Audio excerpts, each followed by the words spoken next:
Happy Friday, everyone. Welcome to another live lawn care Q&A. My name is Ron Henry, and I'm here to help answer your lawn care questions. Now, if this is the first time you're joining us, welcome. Super happy to have you here. The way this works is really simple. On your screen, you will see a chat box. In that chat box, you can enter your question, your concern, comment of the day, and I work through them in the order that they come in. Now, sometimes the answer, sometimes I do not, but either way, we have an awesome time talking about lawn care and sometimes life. Guys, well, we are in the middle of the time of year when, I think in Northeast Georgia anyway, when Bermuda lawns, zoysia lawns tend to look their best. We got plenty of heat. You know, the lawns have really woken up. You know, my lawn is doing well. I'm sure, you know, other people in Northeast Georgia that have been reporting out to me have also been saying their lawns are looking really good. And it's been a fun time. As always, we're coming to you guys live, YouTube being our primary platform, but we're also available on Instagram, Twitter, or Instagram, X, and also Facebook or Meta. So feel free to join us the way that works best for you. Tonight we are back to the phone because there's a problem with the streaming software with getting it to go over to Instagram. So, you know, whatever, we build it while we fly, right? Improvise as we need to, so you guys can still be part of the show. So if you're on the live stream from Instagram, I'll roll you guys in. So just feel free to, you know, just to ask your questions, and I'll answer them as they come across. All right, guys, so lots of great announcements, you know, new products launched today. And yeah, but first of all, let's get into the questions that you guys have. Let's see who we have in the live stream this evening. Okay, first up, we got Mr. Gene DeWolf. Gene's in the house. He has a question. He says, 21,200 square feet of Bermuda in Ackworth with less than a quarter of an inch of rain this month. No rain forecast for the next 10 days. Watering 3 times a week, but getting hot spots. Do I need to increase watering? No hydrotain down. My mistake. Yeah, so 3 times a week is a good schedule, Gene. What you might do is the areas that are experiencing the localized dry spots, run the irrigation cycle a little bit longer. You know, add 10 minutes or so, 5 to 10 minutes or so to those zones and see how the lawn responds. It's not too late to apply hydrotain. I'd really recommend that. I've already done that to my lawn. Like you, though, this time of year, I am now watering 3 times a week. So I'm on a Monday, Wednesday, Friday schedule. Last year I was doing only 2 days, Tuesday, Thursday. So this year I'm doing a Monday, Wednesday, Friday schedule. So Get a moisture manager out. Hydrotain is an excellent one. 4-play is also a great choice as well. And then try bumping that water up a little bit and seeing how the lawn responds over the next week or so. Hope that helps. All right, and as far as moisture managers, if you are so interested, we do carry some on the golf course lawn store. If I take you there, if you go to shop, and then let's see, where is that? It's going to be under moisture management down here. You have a couple of options. You have Hydrotain in granular form, Hydrotain in liquid form, or you have 4-play, which has Hydrotain in it, along with some humate, kelp, and surfactant, I believe. So it's like 4 products all in one. So if you got some localized dry spots, this would not be a bad choice.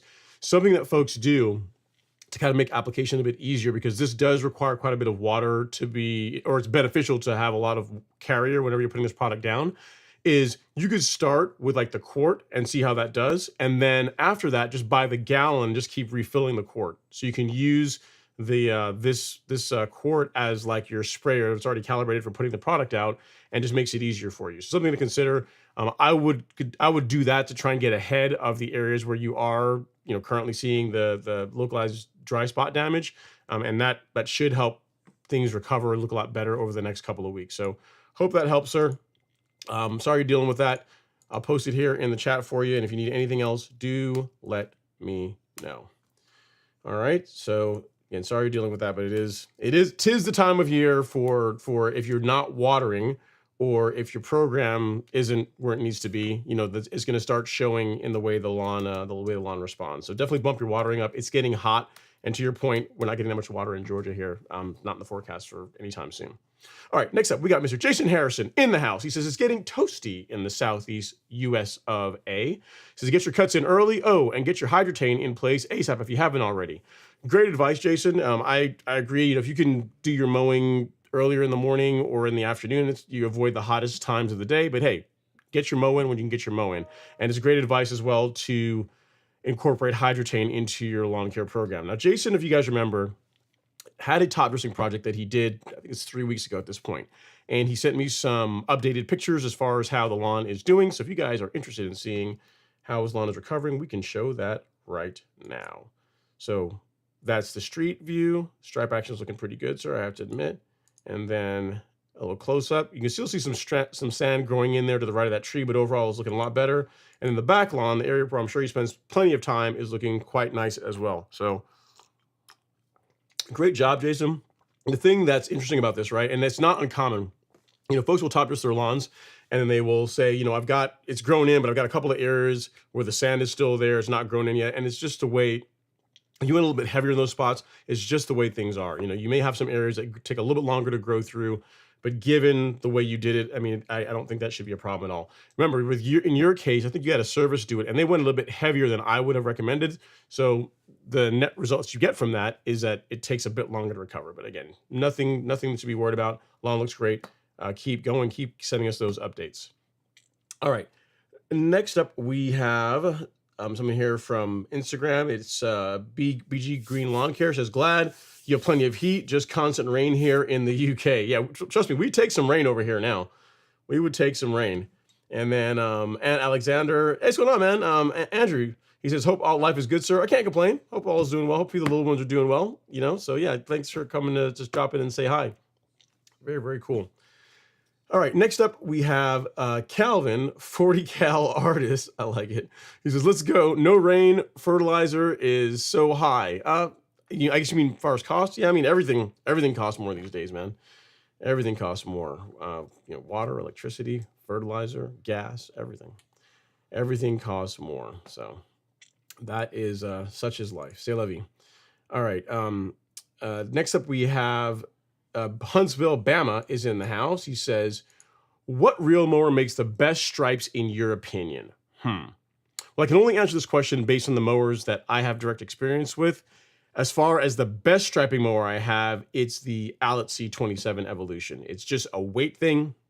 You've got a mower that's over 300 pounds, and it lays really good stripes whenever you're, just due to the weight. So it lays deeper stripes, and they tend to last a bit longer versus my Greensmaster or the Revolution. So as far as striping, they all stripe great. As far as what produces the deepest stripes, the Evolution. As far as which stripes last the longest, as going, from longest lasting to shortest lasting, it would be Evolution, then Greensmaster, and then finally the Revolution. And that's largely due strictly just to the weight of the mower. It's not like a flaw in the mower or anything like that. It's literally just the weight. The weight really helps lay that grass down and helps it stay that way a bit longer. So can't really go wrong with any of them. But in my case, the Out C27 Evolution is the best striping mower that I have. So hope that helps. Huntsville, Bama.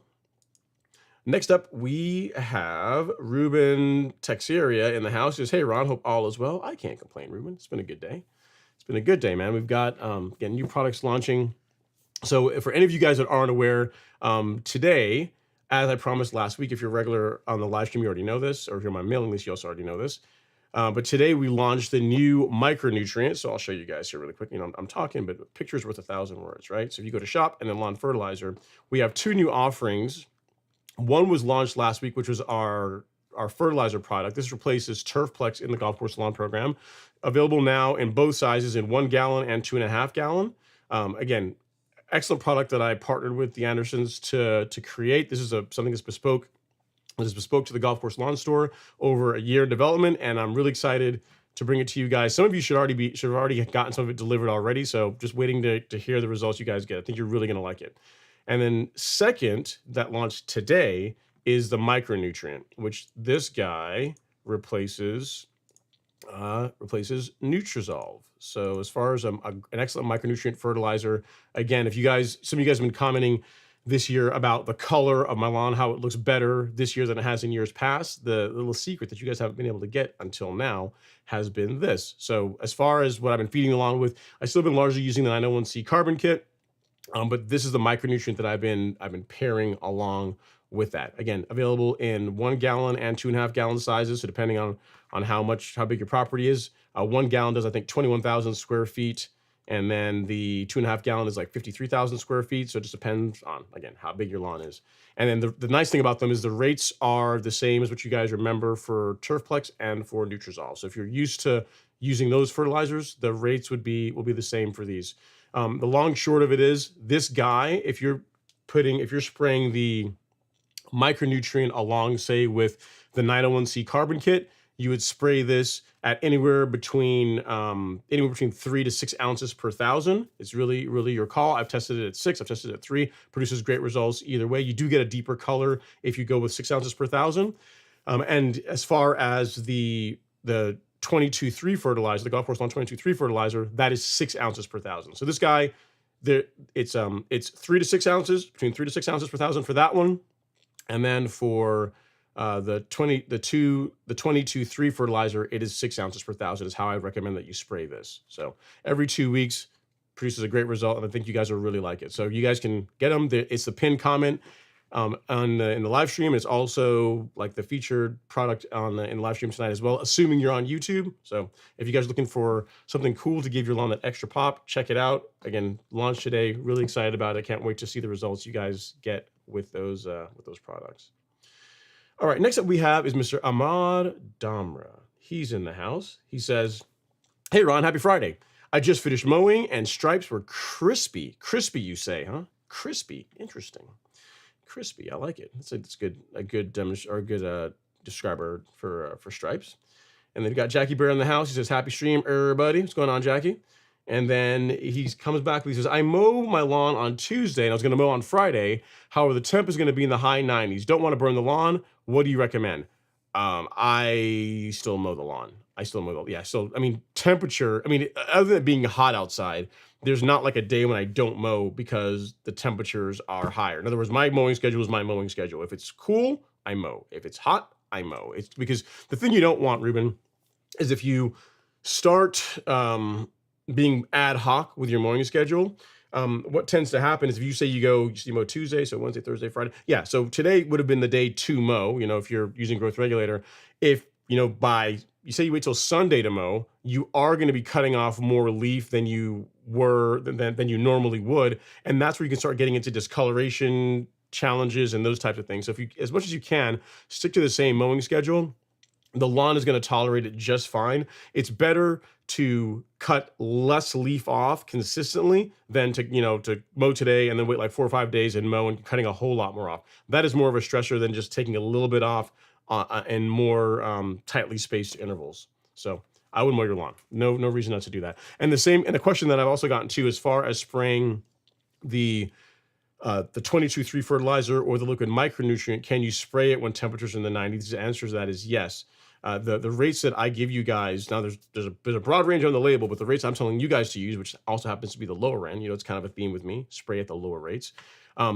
You're putting out like a 1/10 a pound of nitrogen, and then the micronutrient again is it's just a micronutrient. So if those two together, you're not going to really have any issues with burning the lawn. Again, I used it the second half of last year, and I've been using it throughout this season, and it's been great. So no concern or issue with burning the lawn. Stick to the lower end of the application rates, and there's no need to water these in. They're designed for foliar uptake. Spray them, and go on with your day. That's the catch line. All right. Next up is we have Brian Bros Golf. Cool, man. We got some celebrities in the house. He says, I might have to get some of your product. Yeah, man. You definitely give it a shot. I mean, my email address is this. It's ron@golfcourselawn.com. I can find where I put it.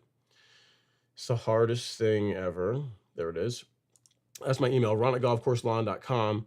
And yeah, I mean, reach out if you have any questions about how to use it or, about the product. So I think you'll really like it if you were to try it. Again, it's been a year in development, and I've been testing it on my lawn, sprayed it on a couple of other lawns, and overall just, it's better. They are both better than the products they replace in every way. So the 22-3 was designed to replace a product called Turfplex. That's why I made sure the rates were the same, so people that are used to using that can easily pivot over. And then the micronutrient is designed to replace a product called Nutrizol. And again, same thing. The rates are the same for both products, and they are better. They're better in many ways, in that they have fulvic acid in them, whereas the other products did not. There's a little bit more kelp in them than it was in the previous product. So, and the proof's in the pudding as far as the results that I've been getting on my lawn. As a matter of fact, I keep talking. I'm sitting here jibber jabbering. Let me show you guys the lawn in June. Now, here's the thing, guys. You guys know I always say mid-June is when the lawn, I get like my 3 to 4 week period, if I'm fortunate, where the lawn looks, I think it's absolute best, right? So we're in that time of year now.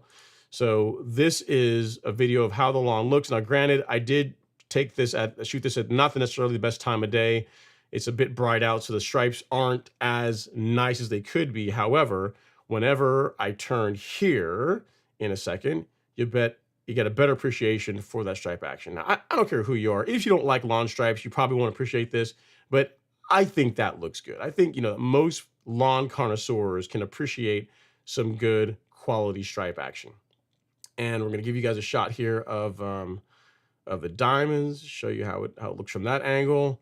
And then no lawn demonstration video would be complete without a little close-up. Let you guys know it's not green. It is, in fact, real grass. That's the height of cut that I'm working with. And overall, very happy with how the lawn looks this year.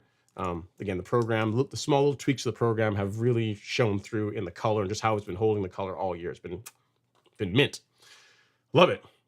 And Brian Bros Golf says, I'm getting into my lawn care era. Hey, man, it happens to all of us eventually. You know what I mean? It's like, believe it or not, and you guys are never going to believe this. If I tell you guys, you're not going to believe this. But when I was younger, I hated mowing grass. My dad loved it. And what do they say? In some cases, you grow up to be your parents. You get to see some of what your parents like. So you get older, you start having more appreciation for a well-manicured stand of turf, and the rest is history, right? All right, next up we got Chris Elliott. He says, hey, Ron, can I apply 1500 with iron in the same mixture with Celsius and Certainty combination? So I've not mixed, I'm not sure what product you're referring to, Chris, but I've never mixed that particular fertilizer with Celsius and Certainty. If you are blanket spraying the lawn, I guess you could. I mean, I guess you could do that. The one thing that I would recommend that you don't do, though, because I'm not really a fan of using surfactant whenever you're spraying liquid fertilizers, especially ones that are designed for foliar uptake. And again, I'm not familiar with this product, so I don't know as far as how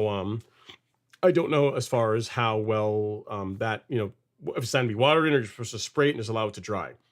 But I guess at a macro level, can you mix fertilizer along with Celsius uncertainty and spray a lawn? Yes. Have I ever tested spraying that with Celsius uncertainty? No, I haven't. So I can't tell you for sure. Like, for example, I've sprayed release 901C along with Celsius uncertainty before, and it works. There's no issues with it. There's no problem at all. So it's really more, the only question mark I would have is the fertilizer that you're referring to. Hopefully it's one that's designed for foliar uptake, meaning you just spray it and allow it to dry on the grass. If it's a fertilizer that's designed to be watered in, then I would not use it with Celsius uncertainty, because they're not designed for that. It's designed to be sprayed and allowed to dry on the leaf of the plant. So hope that helps, give you some, some guidance there, and just do some reading as far as the label, as far as what the manufacturer recommends, and go from there. So hope that helps. No Name is in the house. No name, but yet he has a name. He says, hey, Ron and fellow lawn enthusiasts, looking forward to some great lawn chat. Let's get those likes up. Let's do that, guys. We got 121 folks in the live stream, only 37 likes. You can leave a like, you can leave a dislike. Just engagement is all I'm asking for. It costs absolutely nothing. It's a great way to support the channel, sends good vibes to YouTube, gets more people to come over and hang out with us. There's a lot of good reasons to do it. So if you guys would not mind hitting that like button, I would really appreciate it while I take a sip of my lemonade. Okay. Next up, we got Mr. Michael Raymond in the live stream. What's up, Michael? He says, headed to the beach for the week. Irrigation schedule is on. Lay down my first Apple Primo at half rate. New 2023 went from the UPS truck to the tank and has been sprayed. Hope the lawn isn't 4 inches when I get back. I mean, well, how long are you going? A week? I mean, it's not gonna be 4 inches, but it's gonna be grown out. I mean, don't, you have to keep it, your expectations realistic, Michael. If you're thinking that you're gonna spray a fertilizer, even with growth regulator, and leave for a week and it's not gonna be a little longer, it's probably not gonna be a thing. Probably not gonna be a thing. But I mean, 4 inches, unlikely. So yeah, keep us posted as far as how it does. Glad to hear that you got the new fertilizer, and send me pictures of how the lawn looks once you get back from vacation. Travel safe. Dan Lynch is in the live stream. He says, after applying sand for leveling purposes, do you water in at a heavy rate and wait for it to dry and rake in, or water moderately so it dries quicker so you can rake it sooner and more often? Okay, so Dan, I just run a regular irrigation cycle, and then I rake the lawn, or I drag the lawn normally in the morning, because it's cooler then to do it. As far as waiting for it to dry, it's not really critical. Like, you can water the lawn and then the sand will dry in a couple hours, and then you get out there with your rake, and that will help settle it and help work it into the canopy. So I guess what I'm trying to say is you're probably overthinking it a little bit. It doesn't really matter too much as far as like irrigation cycle. If it were me, I would just run your normal irrigation cycle, and then when the lawn is dry, then you would rake it. Just drag the rake over it, and that's going to help, again, move that sand into the canopy. Now, the thing to keep in mind, Dan, is that, remember, your goal when you're doing that is not to move the sand around or to do actual leveling work. Literally, you can have like a glass of lemonade in your hand and have the leveling rake behind you, because if it's a weighted rake, it's going to do most of the work. And just literally walk the lawn and just walk back and forth and just drag the rake behind you. That's going to be enough to help move the sand down a little bit lower and cause the tips of the grass blades to pop up, which is going to help the lawn recover that much faster. If you are interested, you may or not have seen this, but I've got a video on, what, like, I literally called "What Comes Next After Leveling." So I will link that in the chat for you. There's 3 things that I recommend. You're doing 2 of the 3 already. The first one is watering, because it helps it settle. The second is to drag the lawn with a leveling rake regularly. And then the third thing is, when you start mowing again, is to raise the height of cut up a little bit from where you normally do, assuming you're using a real mower. It just helps, reduce the chance of you getting sand into the reel and bed knife, because if you do that, you're going to be sending your mower in for more than likely a grind. I mean, you might be able to backlap it and get it sharp again, but more than likely it's going to be, you have to go out there and grind it. All right, so here is the video, Dan. What comes after top dressing or lawn leveling? And there you go. So check that out. Hopefully that is helpful for you. If you need anything else, sir, do let me know. All right. Let's see. And next up we have a question from Corey Young. He says, question 1, I applied Yard Mastery Double Dark, granular fertilizer, had okay results, but I'm wanting to spray Microgreen 002 and 1801 Green Punch. Will it be okay? Burn? I don't know. I've literally never used any of those fertilizers that you've mentioned there, so I don't know. I think the formulation of the Double Dark is it 16 or 18% nitrogen, so it's not super high. I don't know. I don't know the answer to that because I've never actually tried it. I've never actually held any of those products you're talking about in my hand to be able to tell you if you mix them together how they would perform. And you said, instead of using the stress blend, what could I use for a liquid version along with microgreen? I don't know. Again, I can only tell you about products that I've tested and I've used myself. The ones there's a lot of people that use those, so I'm sure you can get good results with them, but I don't know for sure. I won't be able to tell you if you mix all this other stuff together, what the result would be if you were to do that. So sorry, I'm not more help on that one, Corey. But I mean, look around on YouTube, see what other folks are doing. Maybe reach out to the manufacturer and ask them, and they'll be able to tell you, yes, you could do this, or no, it's a bad idea. Or they'll also be able to give you rates. That's the big thing, right? Because even if you can do it, there's still the question of how much of each can you use and not get an adverse result. So, and that's the kind of thing that I just can't answer for you because I've never actually tested it. So sorry, I'm not more help on that one. All right, next up we have part of the experience. Of the question. He says, hey Ron, I ordered the new liquid ferts. I guess that means 2. He says, could you go over on how you use them weekly, bi-weekly, or monthly? Okay, great. So if you're referring to these two, the 22-3 fertilizer and the micronutrient, you could spray these every 2 weeks. So the rates you're going to be using is low, and you would spray them every 2 weeks. That's how I use them. So I can walk through this and give you. There's going to be a video covering all this, but I can walk through it a little bit for you, part of the experience. So there's a couple ways you can do these. You can use these products. If you're using the 901C carbon kit, you could take the 901C carbon kit and stack that with the micronutrient, and you'd spray that every 2 weeks. And in that case, you would use this at 6 ounces per 1,000 because there's no micronutrient, or there's no iron, or those micronutrients that are in this product. There are none of those in Release 901C. So you would spray this at the higher rate. Again, the 901C carbon kit and the micronutrient together every 2 weeks it'll be just fine.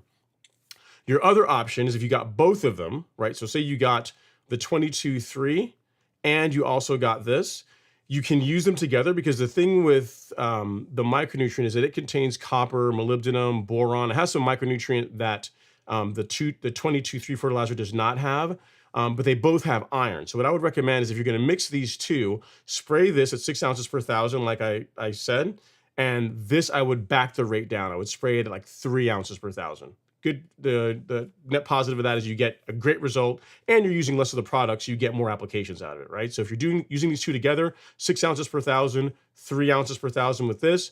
If you're stacking the micronutrient with the 901C carbon kit, then you would spray the carbon kit at the normal rates, which are 3 ounces per 1,000 for the liquids, and then 6 ounces per 1,000 for the micronutrients. I hope that helps, sir. It helps put in perspective for you. And I spray them every 2 weeks. And that's why I tell you to go at the lower rates, because you're putting essentially 1/10 of a pound of nitrogen into the soil or into the plant each time you do that. So between granular, which I do about 1/2 pound of nitrogen once per month from that, and then the liquids every 2 weeks, 1/10. So it really works out to between around 0.7, between 0.7, 0.8 pounds of N totally that my lawn sees, and it produces a great result. The color looks awesome. You get nice even growth without pushing too much growth. So it works well. The only real downside to it is time, right? So instead of you applying a product to your lawn once per month, you got to be out there every couple of weeks. But I figure if you're here on a Friday night on a live stream talking about lawn care, being out in the lawn every 2 weeks is probably not a problem for you. And another benefit is if you use growth regulator like Primo Max or a new, you can also add this to the tank as well and spray it all at once. So whenever I'm spraying my lawn every couple of weeks, in addition to what I just showed you, growth regulators in the tank as well. So you can literally get a lot of stuff done for, depending on the size of your lawn, 30 minutes worth of work every couple of weeks. So hope that helps, sir. Need anything else, let me know. But again, there will be a video coming out that's going to walk through all this. I'll have like different ways of using all those products, so pretty much highlighting the fertilizers that are on the golf course lawn store. All right, next up is Mr. Ryan Contento. Ryan Contento's in the live stream. He says, hey, Ron, couple of questions. Can I spray Celsius in 5 to 10 mile per hour wind? I wouldn't. That's getting a bit high as far as like drift goes.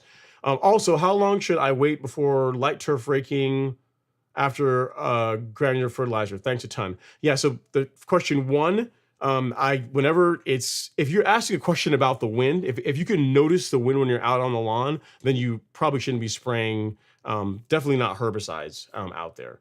So the answer to that is no. I'd like to keep it, I like to wait for like the calm time of the day, which is normally in the morning or in the evening. But really you just don't want it to be windy, because you don't want to, you want to manage drift. You don't want the product, especially herbicides, spraying into areas that you don't want. So that, to answer that one, would be no. I'd recommend against it. And then as far as waiting for turf raking after applying a granular fertilizer, it depends on the fertilizer, and it depends on if you've watered it in. So if you're using a fertilizer with a finer prill and you've watered it in, then there's not a lot of risk that you're gonna pull very much of it up whenever you go through and you turf rake the lawn. If you're using a fertilizer with a larger SGN, so something like this is with this like standard fertilizer prill size, like this stuff, you may have to go through a couple of watering sessions to get it completely past the canopy, depending on how tight your turf is, how dense it is. And in that case, I would wait a little while before you turf rake or do anything that pulls material and potentially some of the fertilizer out of the lawn. So to show you an example, if you're using a fertilizer like this, will take longer to break down and get into the soil than a fertilizer like this, which will also take longer to break down and get in the soil versus a fertilizer like this. So you see, so if you go look at both the two extremes, this will take longer than this to disappear off the top of the lawn. Like this stuff, you apply it, literally, it just disappears. So the most correct answer to your question, Ryan, is it depends.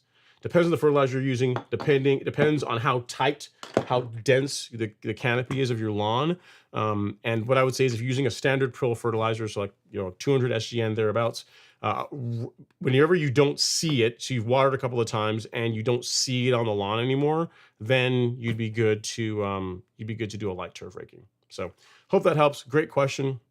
I like where you're going. You're putting all this money in the lawn, you're putting out fertilizer. Last thing you want to do is get out there and then rake it all up. So makes sense to me. Good question. All right. Next up, we have a question here from Instagram. This is from E. Rickelson. He says, hey, what's up? He says, Eric here in North Texas. I just laid down new Tiff Tough Bermuda. How often should I water new sod? And when should I first mow? How often should you water new sod? I'd say every other day. Well, you being in North Texas is probably more frequently than that, but really in Georgia, every other day for the first week or two would be good. The big thing, Richelson, is that you don't want the sod to dry out. So kind of like how you treat grass seed, sod is not as delicate, but you don't want it to go like a week and you not put water on it. Whoever laid the sod should also have given you guidance as far as an irrigation cycle. But the big thing is you don't want it to dry out. With you being in North Texas, I know it gets hot there, so you may have to water more frequently. But for the first couple of weeks, for sure, you don't want it to dry out. As far as when you can start mowing, I'd give it a few weeks, 3 weeks at the absolute soonest. And when you do that, you don't want to like go for like low heights of cut. Like you literally, if anything, you want to just take the tips off. So let the grass get rooted in. Mow it conservatively, meaning don't go, if you put the sod out, don't go from like a newly sodded lawn and start cutting it super short, because if it's not rooted in, you're stressing it, and the chances of you losing some of it or causing injury goes up. And then just enjoy the new lawn. So water it once it roots in, mow it conservatively, and then slowly get the height of cut to where you want it. And it says, question says, what's the difference in the bed knife thickness? I have a Baroness tease mower. I don't know. I imagine that a thinner bed knife, just thinking about this, I imagine that a thinner bed knife is better for lower heights of cut. You'll be able to get lower.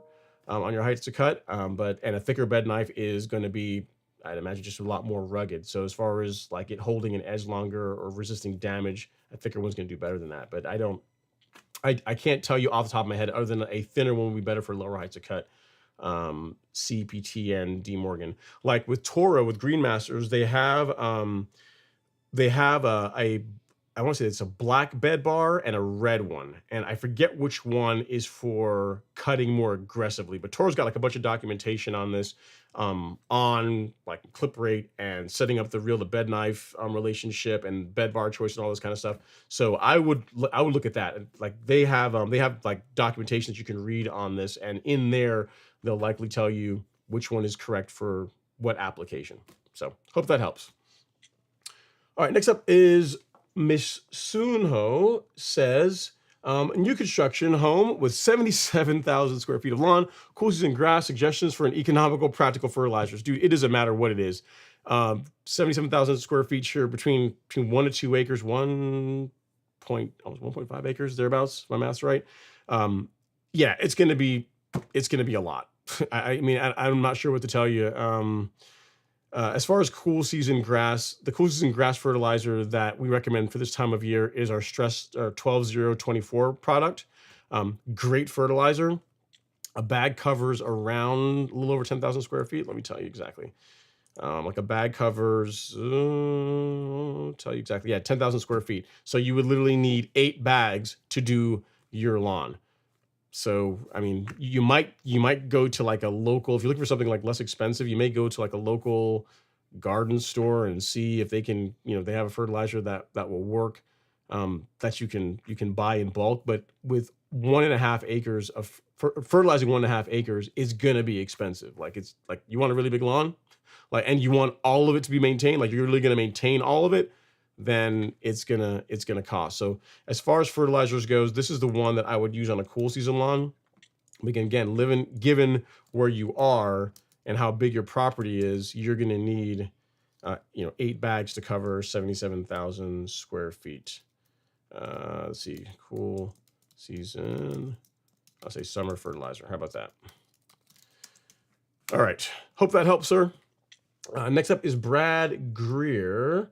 He says, hey, Ron, happy Friday, sir. Are you raising your height to cut as temps get into the 90s? I have not yet. This is also, what is the recommended watering per week for 1/2 inch cut and lower for hybrid Bermuda? Okay, so to question 1, I'm still between 5/8 and 3/4 of an inch. The lawn still looks good, so I'll likely just leave it there.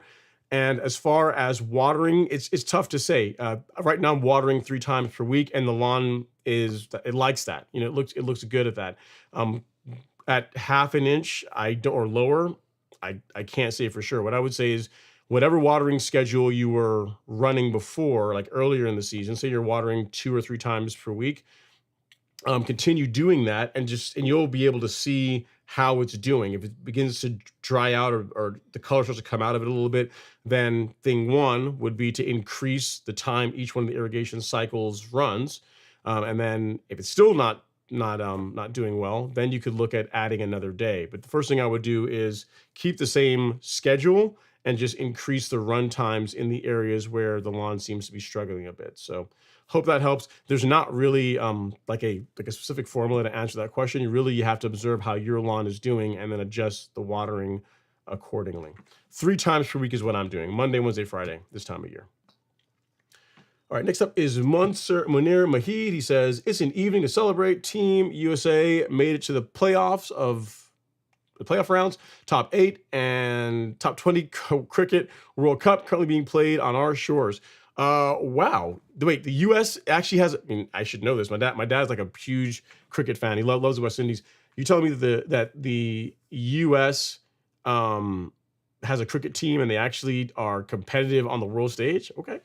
Something new every day, man. That's pretty cool. I did not know this. That's an interesting one. But yeah, go as far as they can. I have no idea even who's the best right now. I'm not sure if it's I know Australia used to be really good. Pakistan used to be really good. India was good, had a good team. Many moons ago, the West Indies used to be really good when Brian Lara was the guy, but I don't know if they're any good these days. I don't really follow cricket as much anymore. All right, next up is Alan Coleman Jr., he says, Verticut turf rake, double cleanup cut, core aeration, done. Level job tomorrow. Oh, why did I wait until the hottest weekend in Georgia? I did run an Eco 250, so I can't wait to try it out. Well, that's good, Alan. I'll tell you, like, yes, you did wait till the hotter times of the year to do it, but you got some equipment. At least you're not throwing the sand by hand and spreading it by hand. Those Eco 250s, man, look pretty sweet. I've never used one myself, but just watching all the videos you see online, like you see them on Instagram, or if you look at any of Miramichi's content, you see them being used a lot for spreading carbonized PN, and it's pretty cool. It looks like it does a fairly nice job of evenly putting the material out to where if you're sensible in your passes, you really shouldn't have to do too much work, with the leveling rake. It shouldn't be too heavy with the leveling rake as far as once you're done. So that's a good thing. The one thing I'd ask is, how are you loading it? That might be the painful part, right? So once you have the material in it, that's not so bad, but loading it is where you're probably going to suffer if you're shoveling that in there. So there is no free lunch, but unfortunately you wanted an amazing lawn, right? So this is the price we pay for that. All right, next up is Spencer Bignum. Spencer Bignum's in the house. He says, hey, Ron, top dressing my yard with 9 tons of sand while listening to the live stream. Bless your heart. He says, can't wait to show you my before and after. Thanks for all the content on leveling. It's helped a ton. Awesome, Spencer. Take pictures. So take pictures, hopefully before you started this whole thing. Take pictures during. Here's the thing you got to do. Before you even start, and again, it's kind of late now, but you want to take a picture of like the 9 tons of sand, right? Because you want people to realize the gravity, the seriousness of this endeavor you're taking on. And then when you're done, when it's all spread out, take a picture of that too. And if you want, kind of like what Jason Harrison's been doing, just send us pictures, every week, every 2 weeks, whenever you want, and we'll update the crowd as far as as your lawn is growing in, right? So feel free to do that if you like. Best of luck to you. Have fun with it. That's all I can tell you. It is one of those things where, and you haven't started yet, Spencer, but I'll tell you what's going to happen when you can experience this, because I've experienced it several times myself, right? When you first start, the first hour, you're going to be really enthusiastic. You're going to be like, yeah, I'm getting this done. And by hour, you said 9 tons. So that's 2,000 pounds, like 4 yards, thereabouts. So by the time you get into like hour 3, you're gonna like you're gonna be questioning your life decisions as whether or not this was a really great idea. And then once the sand's all spread out and you're left with using the leveling rake to work it in, again, assuming you're doing all this yourself, this is where like the swearing underneath your breath comes in, the vowing to never ever do this again. Like, what was I thinking? Like, these are all things you're gonna say to yourself, but they're completely normal. And once they're done, once it's all done, you're going to be happy. But just realize there's going to be various stages of pain you're going to go through here over the next day or so. But it's going to be worth it. So just want to prepare you for that. It's not going to be all sunshine and roses throughout the whole process. Hopefully you have help.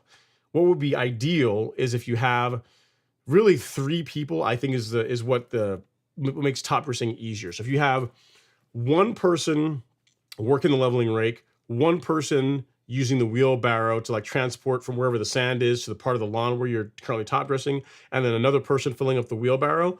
That when you rotate between those roles, so one guy's running the shovel, filling up the wheelbarrow, another guy's taking the wheelbarrow out to the lawn and dumping it out, another guy's working the leveling rake. So the guys that are kind of getting the short end of this deal is the person running the leveling rake and the person filling up the wheelbarrow. But if you rotate the roles, it's not that bad. So if you can find some help, again, 3 people makes it go a lot faster versus doing it yourself. That is not fun, especially with 9 tons of material. That's a lot of material. So just something to consider. Just a thought.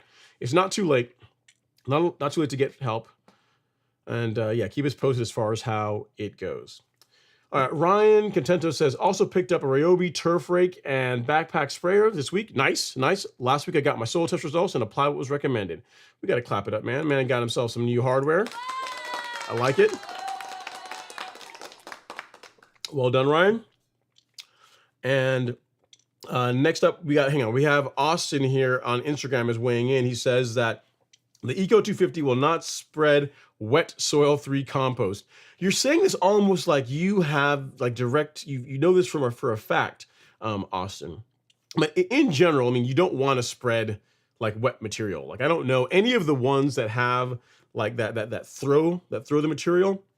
I think those are going to have trouble when the material has some moisture in it, like the drop spreader types, like the earth and turf, like the ones you guys have seen me use on my lawn. And granted, again, it's better for it to be dry. Those would likely handle slightly damp material better than one that is trying to throw it like a broadcast spreader does. Dryer is better for that. But you are hearing this Imagine on good authority, Spencer, that Austin is warning you that if your compost is wet or your sand is wet, that you're going to have some challenges with it. So have fun, man. It'll be good. It's all going to be fun. All fun and games. Next up is Humpty Hump PGA. He says, a leveled yard with leveling mix from Supersonic a month ago. Still have plenty of spots that either haven't recovered yet with growth or they washed away a bit with the storm. Maybe mix was too wet when I applied. So what I would say is, Humpty Hump, is that if you went too heavy, then it will cause those areas to take longer to grow in. So if you go out and you put the leveling mix out, if you like beach the entire lawn, you went heavy like you see some people do, that's a way to do it. But it is going to make recovery take longer in certain areas. And if you get heavy rainfall, the material tends to move around. So what I would say is just move it back, like move when it dries out, move the sand back, rake it in, and just wait. It's highly unlikely that you've done any like permanent damage to the lawn. It's just going to be a time thing if you went a bit heavy on your top dressing. I've experienced that myself. Whenever the first couple of times when I top dressed a slope, I played with like doing it a bit heavier, doing it a little bit lighter. And I will tell you that even though lighter takes multiple rounds to get the result that you want, it is better. Like if you have any kind of a slope, if you get 2 inches of rain, it doesn't even take that much. You get a couple of inches of rain, it will move the material down to where it doesn't always really wash off, but it just kind of piles up at the bottom of the hill, and it's an absolute nightmare to have to move it back up to where it's supposed to be. So you're already there now, but I would just say for the future, or if you're doing any follow-up top dressing, go light. Go light, especially if you have any kind of a slope in your lawn. It's just going to make your life a lot easier. Make your life a lot easier. I've done the pain for you, so I can tell you. I'm not telling you what I heard. I'm telling you what I know. So I've done it. I've done it what I consider to be the not optimal way, and I'm trying to save you guys a lot of headache and a lot of swearing. So there you go. Let's see. Munir Mahid says, can you please walk through some of the telltale signs of which are slightly more advanced than just visuals for detecting any kind of grubs, diseases? Okay. So for grubs, if you see the lawn is beginning to lose its color, and especially in a pattern that's somewhat random or abnormal, that could be a sign of grubs. A good way to tell for that is to get down and grab at the turf, like the areas that are struggling, and pull at it. If grubs have been damaging the lawn, it's going to come up really easy because the root system is going to be damaged. As far as disease goes, I showed a picture of this last week. I think I may have it. I showed a picture of this last week where you can, with certain diseases, especially ones that create rings, like brown patch or large patch, where you'll get like a ring in the lawn, and then in between will be green, but then there's a ring of like damaged turf. The earlier you can see that forming, the better. So I had a picture from last week that I might be able to find. I don't want to hop through a bunch of them, see if I can find it. But out in front of the gym where I work out, there was some large patch beginning to form, and I showed it on the live stream. I showed it on the live stream last week. Let me see if I can find the picture here really quick. The long and short of it, though, Munir, is seeing like a light ring beginning to form in the lawn, where for no obvious reason is the beginning of a potential disease problem. And the best thing is that by the time you see a sign, by the time you can actually visibly see the damage from grubs, or visibly see the damage from a disease problem, like it's kind of too late. Like at that point, you can apply a fungicide; it'll help prevent it from getting worse. But really, you're just waiting based on time for the lawn to recover. You see what I'm saying? So there's a reason why. On the Golf Course Lawn Store, under our lawn care schedule, which is right here, I have you applying an insecticide in the April timeframe, like using a Celiprin SC in April, and then applying a fungicide preventatively in May and then again in June. So the beginning of May, beginning of June, apply a fungicide, and then you don't really have to worry about it. And the chances of you having a disease problem in your lawn like dramatically reduces. Like it might happen, but every single person, everyone, bar none, that has emailed me this season so far that has had disease problems in their lawn that I've been helping them with, like 100%, I'm like a batting 10 for 10 on this. None of them applied a preventative fungicide in May. Like none of them did one prior to the problem manifesting itself. So grubs and lawn diseases are just better prevented than treated after the fact. So I gave you some ideas. I mean, with a disease thing, you might be able to see like a light ring, grubs, discoloration. Again, pull up the grass if it comes up. That could be a grub, a lawn insect problem, but much better just to prevent the problem in the first place, so you don't have to really worry about it. So let me see if I can find, actually I found the folder from last week and see if I can show you. I may have it here. No. Yeah, if you look at last week's live stream, you'll see an area where I was talking about this type of problem, about diseases, and I was showing, it's really driving me crazy. I really want to find it. I was showing like a ring forming in the lawn that was due to this. Let's see here. Bear with me 1 second. Found it. Yay, here we go.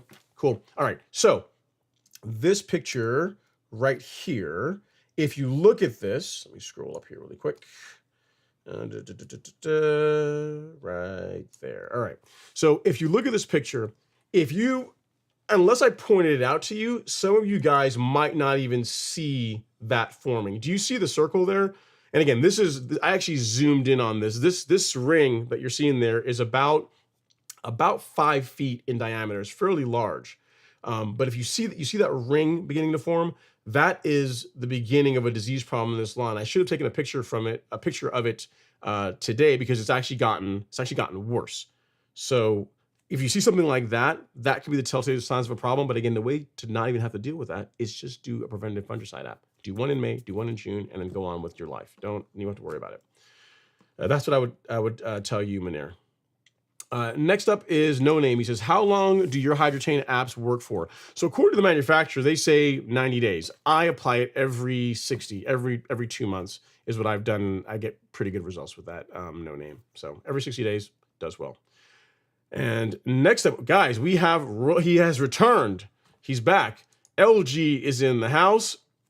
He says, I guess bourbon will be, or some kind of beverage will be the death of you. I guess so, LG. But hey, man, for what it's worth, we're glad to have you back. You know, we were setting out a search party, kind of wondering where you've been, but glad that you're here, alive and well. Hopefully everything is going well with you and the family. And nice to see you in the live stream. Thank you so much for, coming back and making us aware of your presence.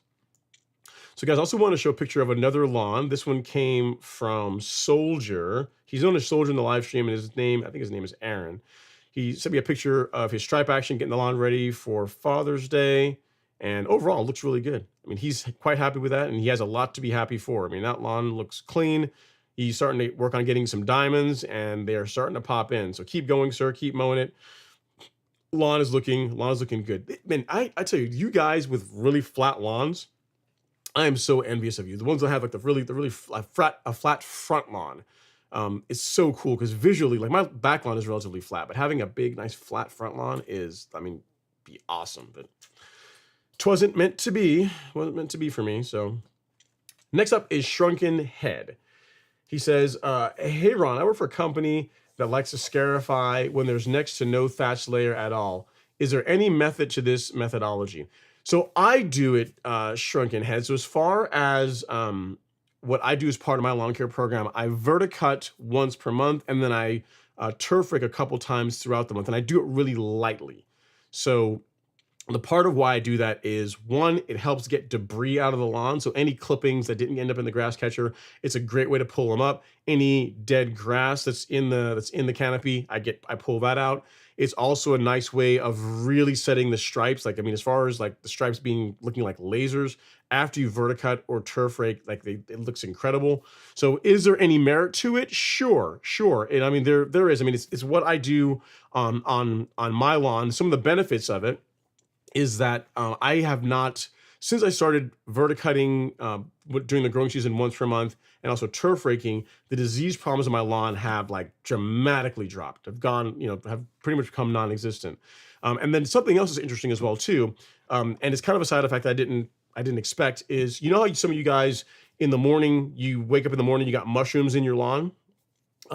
Because there's that spongy layer that holds onto water, and there's a great conditions for mushrooms to grow. Again, since I've regularly began verticutting and turf raking, probably more turf raking than verticutting, that's really been a non-issue. Like I can't see the last time I saw a mushroom in my front or back lawn since I started doing that. So is there something to it? Yes. Is it something that is strictly required? I wouldn't say so, but I mean, if you want the best looking stand of turf grass you can produce, there's definitely some merit to adding it. If you have the time, and the equipment to do it, it will make a good result, produce a good result. The big thing I would say is that you want to go light. So the mistake that I find that most people make whenever they scarify or turf rake is they go way too aggressive. Like, so it's almost like you're almost like tickling the grass. Like you should, if the fingers, like the spring loaded tines are getting into the soil, it's set way too deep. You want to just gently like combing any loose material out of the grass. If you do that, you can do it regularly and not stress out creeping grasses like Bermuda. So something to consider. There's merit to it. Technique definitely matters, and the results in many ways I think kind of speak for themselves. It does make a big difference. Okay, next up we have we have Machine Melodies. It says, hey Ron, is it counterintuitive to put down something like Anderson's Dirt Booster, claims to promote healthy fungus microbial activity and the fungus treatment? Will the fungus treatment nullify the Dirt Booster? It's a great question, Machine Melodies. Does it nullify it? No, but do fungicides have a negative effect on the bacteria and microbial activity in your soil profile? Yes, absolutely. So that's why, it's a big part of why in the golf course lawn carbon kit, when I was working with Miramichi to put it together, we added this. We added Biospectrum. So every 2 weeks, whenever I'm out spraying the carbon kit, this goes in the tank as well, like a teaspoon of Biospectrum in 4 gallons of water. And that helps restore that, because fungicides are hard on the beneficial bacteria in the soil. Like it's not kind of indiscriminate as far as like the let's say the damage, but what it knocks back. So a way to restore that is using a product like Biospectrum. I imagine, I've never used Dirt Booster, but I imagine that it would do something similar. So if you're using that regularly, then it would help restore or offset the loss of beneficial or healthy microbial activity that fungicides can negatively impact. So hope that helps. It's a good question. And yeah, so if you're using it and you're liking the results you get with it, then by all means go ahead. But that's, again, a big reason why Biospectrum is in the carbon kit. That is why. What that question you're asking there is the reason why it's in it. All right, next up we have Soldier. He says, good evening, Ron and everyone. I've been cutting with my Rolex X20 this week, and it is a game changer coming from a rotary. I can see that, sir. I can definitely imagine going from a rotary mower to a powered reel mower can make a huge difference. So, and Soldier this is his lawn. So the person I just showed earlier, this is, if you want to see a lawn cut with a Rolex, that is what it looks like. So nice work, sir. Keep going. It looks clean. I approve of this lawn. All right, next up is Tom V. Actually, no, first we have a super chat. Let's grab that really quick. This one is from Mr. LG. Thanks so much, LG. Super chat received. He says, hey, Ron, fresh out of the Iowa correctional system. Okay. Rehab and probation have been going very well with a few setbacks. Looking for the day when I can finally cross state lines again. Okay, LG. You know what? I'm sure you're joking, only kinda. At any rate, welcome back. And because you are our first super chat of the evening, that also makes you the show sponsor. So there you go. Your name in lights. You know what? I don't even have the star. There, I still have it. I still have the sun. I used to have that emoji just for you. You have been gone so long, I haven't had a chance to use it. So there you go. Your name in lights, sir, for whatever that means to you. And if you've paid your debt to society for whatever, what kind of mischief you got yourself into, life goes on. Get back at it. Mow your grass. enjoy hanging out with us here in the live stream, and try not to get into trouble again, I guess. That's what I would tell you. All right, next up we have not Machine Melodies. We got Tom V in the live stream. He says, "Hey Ron, looking like 2 weeks of no rain and temperatures in the 90s." Sure is. Any tips, tricks to survive this round? Water once per week, keep spoon feeding. I would increase the watering. Once per week is probably not going to get it done, Tom. So I am on a three-day per week irrigation cycle now. So I started that, I want to say I started that last week. So we got some rain last week. Whenever I did that short where I was saying I mowed and then it rained, after that, when I saw the forecast there was no rain, that's when I started this. So once per week is unlikely to be enough. So I would say at a minimum twice per week, depending on it sounds like you're in a similar part of the country as where I am, so you may have to bump it up to 3 times a week. The big thing is you want to stay ahead of it. You know what I mean? But you don't want to get to the point to where the lawn is starting to lose its color and starting to get stressed. I mean, you really want to just to stay ahead of it, Tom. So if once per week is been working well for you, I would say at a minimum, let's go to twice per week, and twice per week, and also increase your the cycle, like the times that each zone runs for, because we want to stay ahead of it with 2 weeks of, again, like you said, no rain in the forecast.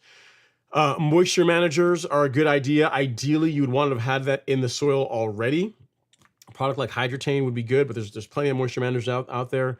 That would have been good to have, assuming you haven't as yet. But the big thing I'd say is just increase your watering. Like get that watering up so you can make up for the fact that you're not getting free water from Mother Nature. And you said Kentucky bluegrass in Chicago. Yeah, in your case, absolutely, because this is the time of year when cool season lawns, KBG included, just doesn't do as well. They tend to struggle. So absolutely, again, once per week, I have a hard time seeing that being enough as far as keeping your lawn looking good. I'll give you an example, Tom. Here in Georgia, there are a few properties that have fescue.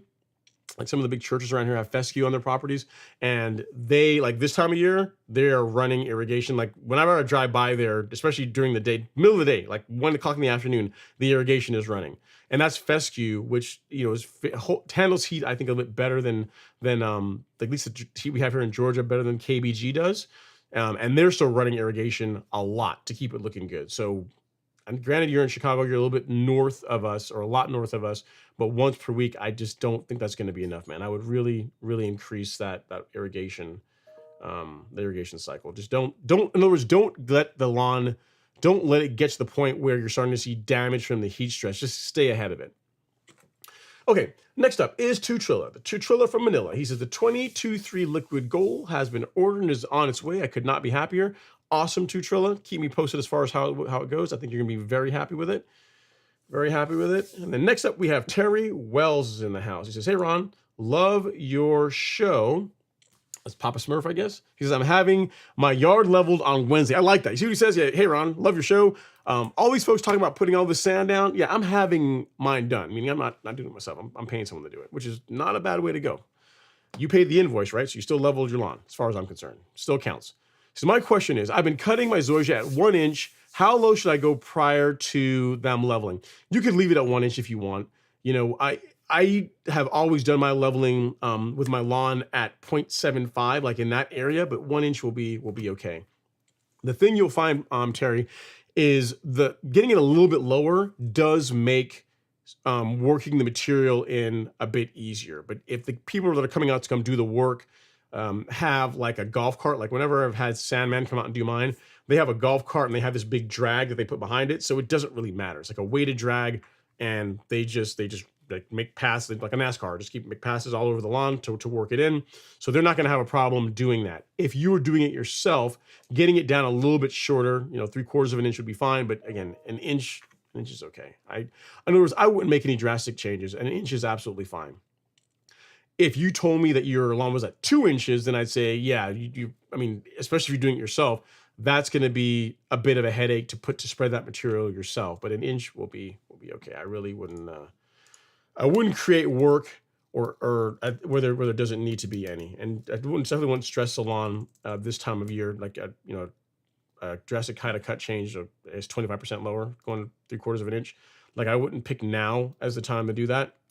If it's been looking good, I would just leave it where it is. So hope that helps, sir. Have fun with it. Make sure you have a good lemonade in hand while they are doing their leveling work, and enjoy it. Take pictures so we can see how it all comes out. All right, let's see if we have anything here from the gram. We got Will to Be says, oh, sunburns, another point he's talking about. He says, yeah, another negative to leveling this time of year. Sunburn is a thing. So yeah, if you're going out there, put some sunscreen on. Be careful. Next up, we got WJM41 says, can I mix image with my 901C and Primo Max apps, or will it reduce the effectiveness of image? So image, I wouldn't do that. The long short of it is I wouldn't, for a couple of reasons, WJM4. Image is, as a herbicide, is designed to be watered in. Release 901C and Primo Max are not designed to be watered in. So for that reason alone, you're combining two things that really, aren't really designed to work together. Also, Primo Max and 901C, I imagine you're blanket spraying the entire lawn, meaning you're fertilizing the entire lawn. Whereas image, unless your entire lawn is covered up in nutsedge, like you wouldn't blanket spray the entire lawn with that. So what I would say is 2 applications. Do 901C and Primo by themselves, and then if you need to spot spray nutsedge or whatever it is you're trying to control with image, I would do that separately. I would not do them together. So hope that helps, sir. Great question. But yeah, no, I wouldn't. I really wouldn't do that. Really wouldn't do that. Even like from a standpoint of like the spray tip that works better for using them is different. Like with image, you're going to want a larger droplet spray tip, like a flood jet tip, whereas Primo and 901C work better, perform better with a fine droplet. So it's just for a bunch of reasons, to include that you don't want to blanket spray your entire lawn with image this time of year unless your entire lawn's covered in nutsedge. So it's just a bad idea. So I wouldn't. I would not. All right, Chris Elliott says, thank you. You're very welcome, Chris. And then WGM4 says, hit the like button. People, Ron is the man. Thank you so much, WGM4. Yeah, guys, we got 137 people in here, only 86 likes. Now, I'm not complaining too much.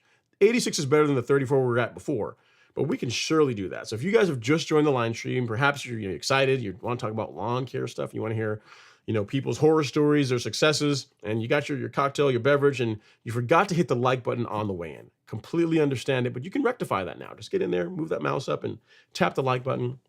Free way to support the channel. I would really appreciate it. And if you would do so, again, I just really, really would appreciate that. So thank you so much. Dalen Krause is up next. He says, hey, Ron, I went by a local site. The guy here says I shouldn't apply Carbon Pro G along with fertilizers because they act against each other. Thoughts? Is Essential G something different? I respectfully, not that I would question anyone at site 1, but I respectfully disagree.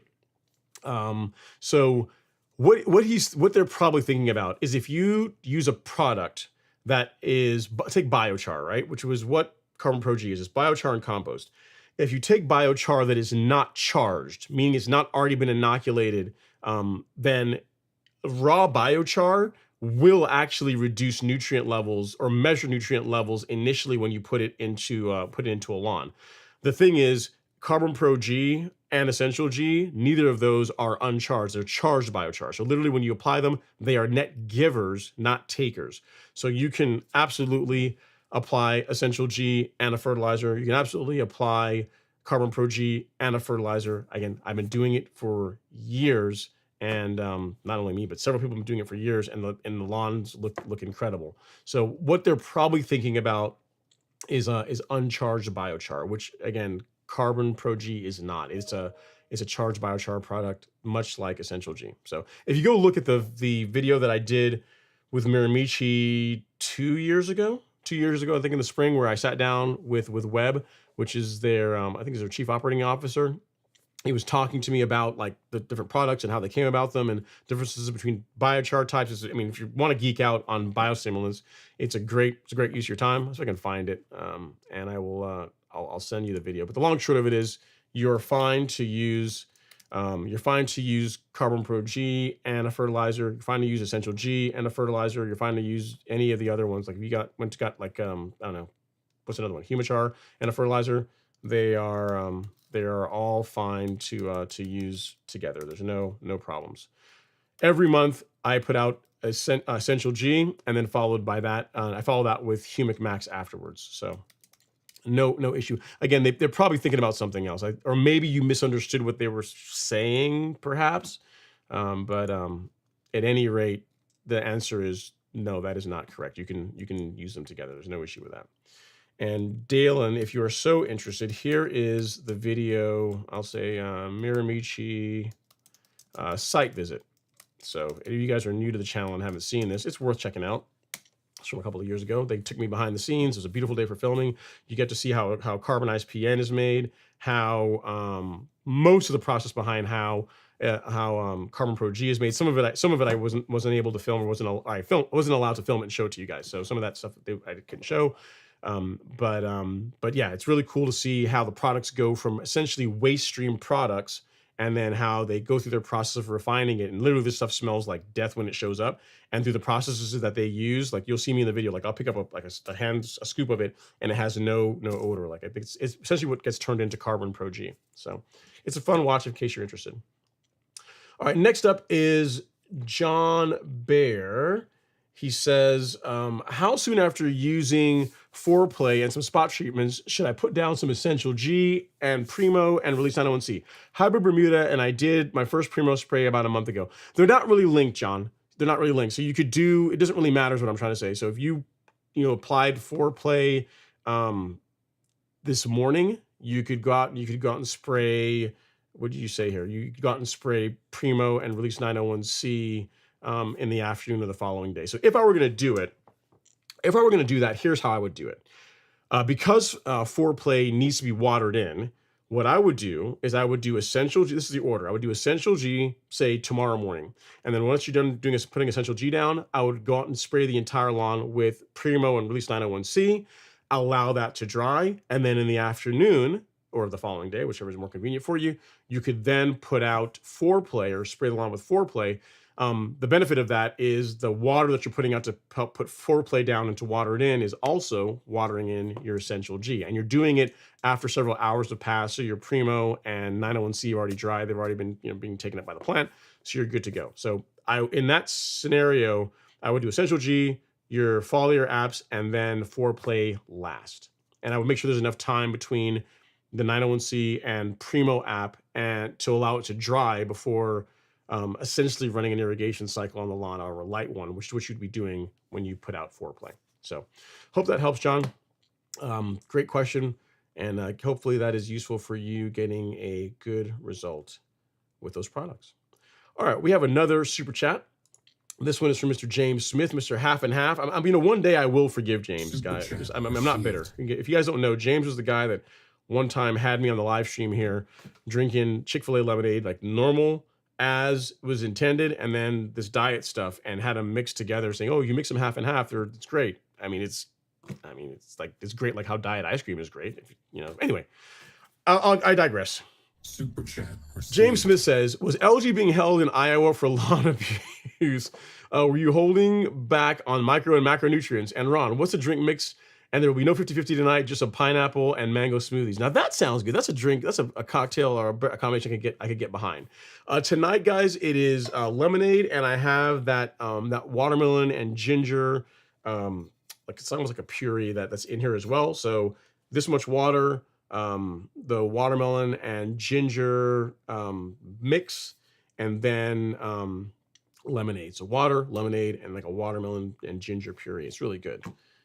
If you guys are interested, at some point maybe I'll get pretty much you need a watermelon. So you literally take watermelon and cut it up into chunks, throw that in the blender and like liquefy it, and then strain it, and that is what you use. And it is, put some ginger in there. It is awesome. It's really good. Thank you for the super chat, James. I really do appreciate it. You have to ask LG. I don't want to ask him, man. If he was doing, he was unavailable for a little while. I think we should respect his privacy. He's back. He came back. He wants to, he just wants to reinsert himself into society. And I think we should just respect that. We don't need to make the man relive whatever it was that happened to have him be unavailable for, a month, 2 months, however long it was. No right, no call, no show. We're not worried about it, but don't make him relive it. We want him to stick around. All right, Jared George is up next. He says, Ron, I know you verticut, but I will probably only have one opportunity, maybe two this season. Should I verticut before my level? And what's the latest in the season you would verticut? So I verticut between May until like the end of July, Jared. So as far as you doing it before you top dress, you level your lawn, sure. If you're looking for a way to thin the lawn out a little bit, that would be fine. The big thing is just to do it, right? Because if you mow your lawn regularly, especially if you real mow it, you will start to have cutting issues or light scalping issues in places where you normally didn't, because the lawn starts to thicken up and the mower doesn't ride as true on the turf. It kind of floats, and that causes cutting problems. So whether you do it before you top dress or you top dress and then you let the lawn grow through and then you verticut, doesn't really matter. It's just a beneficial thing to do at some point during the season. I do it monthly. If you can only do it once, it's better than not doing it at all. If you can only do it twice, it's better than doing it once, which is better than not doing it at all. So I wouldn't get too hung up on as far as like when exactly. It's just a good thing to do it, to get that done at some point this season. So hope that helps, Jared. Keep us posted as far as how your leveling project goes. And again, I don't say you're overthinking it, but it's not that critical. It's not that critical. The big thing is you just want to thin the turf out some, especially if you've been real mowing it. And then you guys that are like, any of you guys or gals that real mow lawns like regularly, religiously, you know what I'm talking about. Like the lawn will be great. Like in April, it's awesome. And in May, it's great. And all of a sudden you're like, man, it's starting to scalp here and never used to do that before. That would be why. All right. So the gram is quiet for now. We have another comment, this one from Mr. Lewis P86. He says, I've learned two hard lessons on my lawn care journey. Number one, planning ahead. And number two, the importance of irrigation. I would agree with that. I'd say there's some value in both of those. So yeah, planning ahead. For example, if you're going to go top dress your lawn, you're trying to do it as nicely or as good as possible. Like getting a core aerator lined up would be good. Getting your material lined up and getting friends to help out lined up, like all that matters. So planning does help with that. And then irrigation, it just makes the life a lot easier. It really does. It allows you to be a lot more consistent with your watering, and it's way easier to pick up your phone and just say, adjust the cycles and just let it run versus having to get out there and pull hoses around and all this kind of stuff. So I would agree. And if you're planning on doing irrigation, doing so prior to leveling obviously makes the most sense. All right, Abraham Soto is up next. He says, hey, Ron, hope all is well. Tell me more about that new Micros blend by the Andersons. Would it be an addition to the monthly granular feeding, or is it a replacement? Great question, Abraham. So as far as what he's talking about, I'll bring it up here really quick. What he's referring to is the new micronutrient fertilizer that we released today, which is a replacement for Nutrizolve. As far as where this fits, if you used Nutrizolve along with whatever liquid fertilizer you sprayed in the lawn, so say you used Release 901C, or if you were using a turf pletch or some other fertilizer, anywhere where you were using a micronutrient, this would take the place of that. As far as how often you would spray it, I use it every 2 weeks whenever I'm spraying the carbon kit and my growth regulator on the lawn. So this literally, you can take where Nutrizolve was, you can unbolt that, put it aside, and then you can put this in. It's no mistake that the rates, and when I was working with the Andersons to formulate this, that one of the requirements I told them is that, we got a bunch of people, we have a lot of people that I've already shown how to use two fertilizers that are pretty popular and they get pretty good results with it. So I want to ensure that the rates are the same for this. So that's why you'll notice the rates are 6 ounces per thousand, just like they were with the previous product. For the 22-3 fertilizer, it's the same thing. It's 6 ounces per thousand, just like it was with the previous product.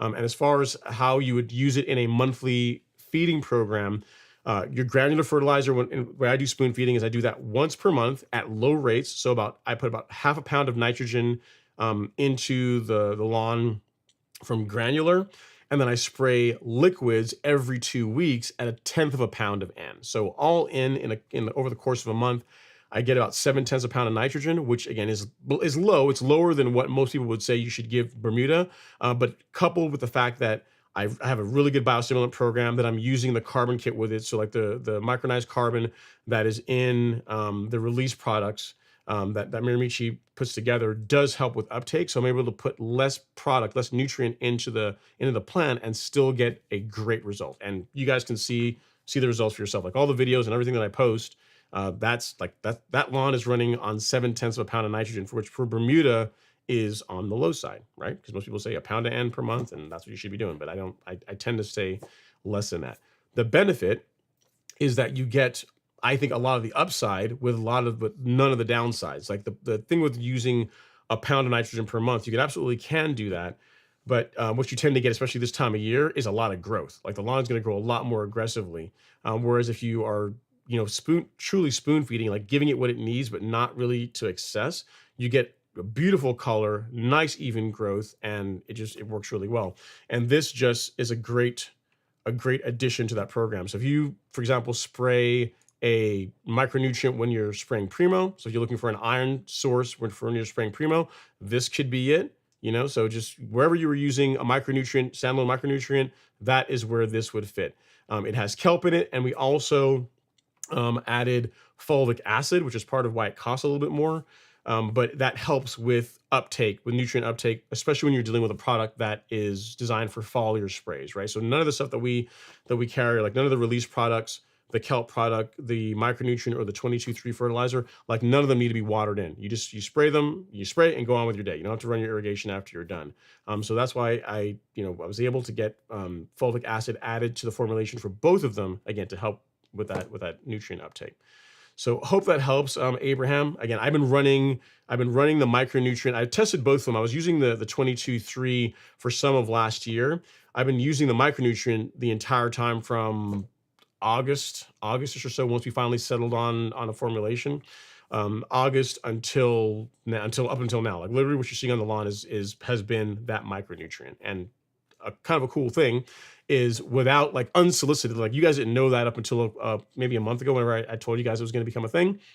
And unsolicited, the comments that I've gotten from folks on Instagram, on the YouTube shorts, it's been across the board, has been saying the color this year looks so much better than it has in years past. Whatever you're doing, it definitely looks better. And the biggest change is that is really it. I'm still using 901C, still using the same carbon kit. It's just a different micronutrient is what I'm running in the lawn. So again, really excited to seeing the results you guys get with it when you guys get it in your hands. I mean, a lot of work went into it.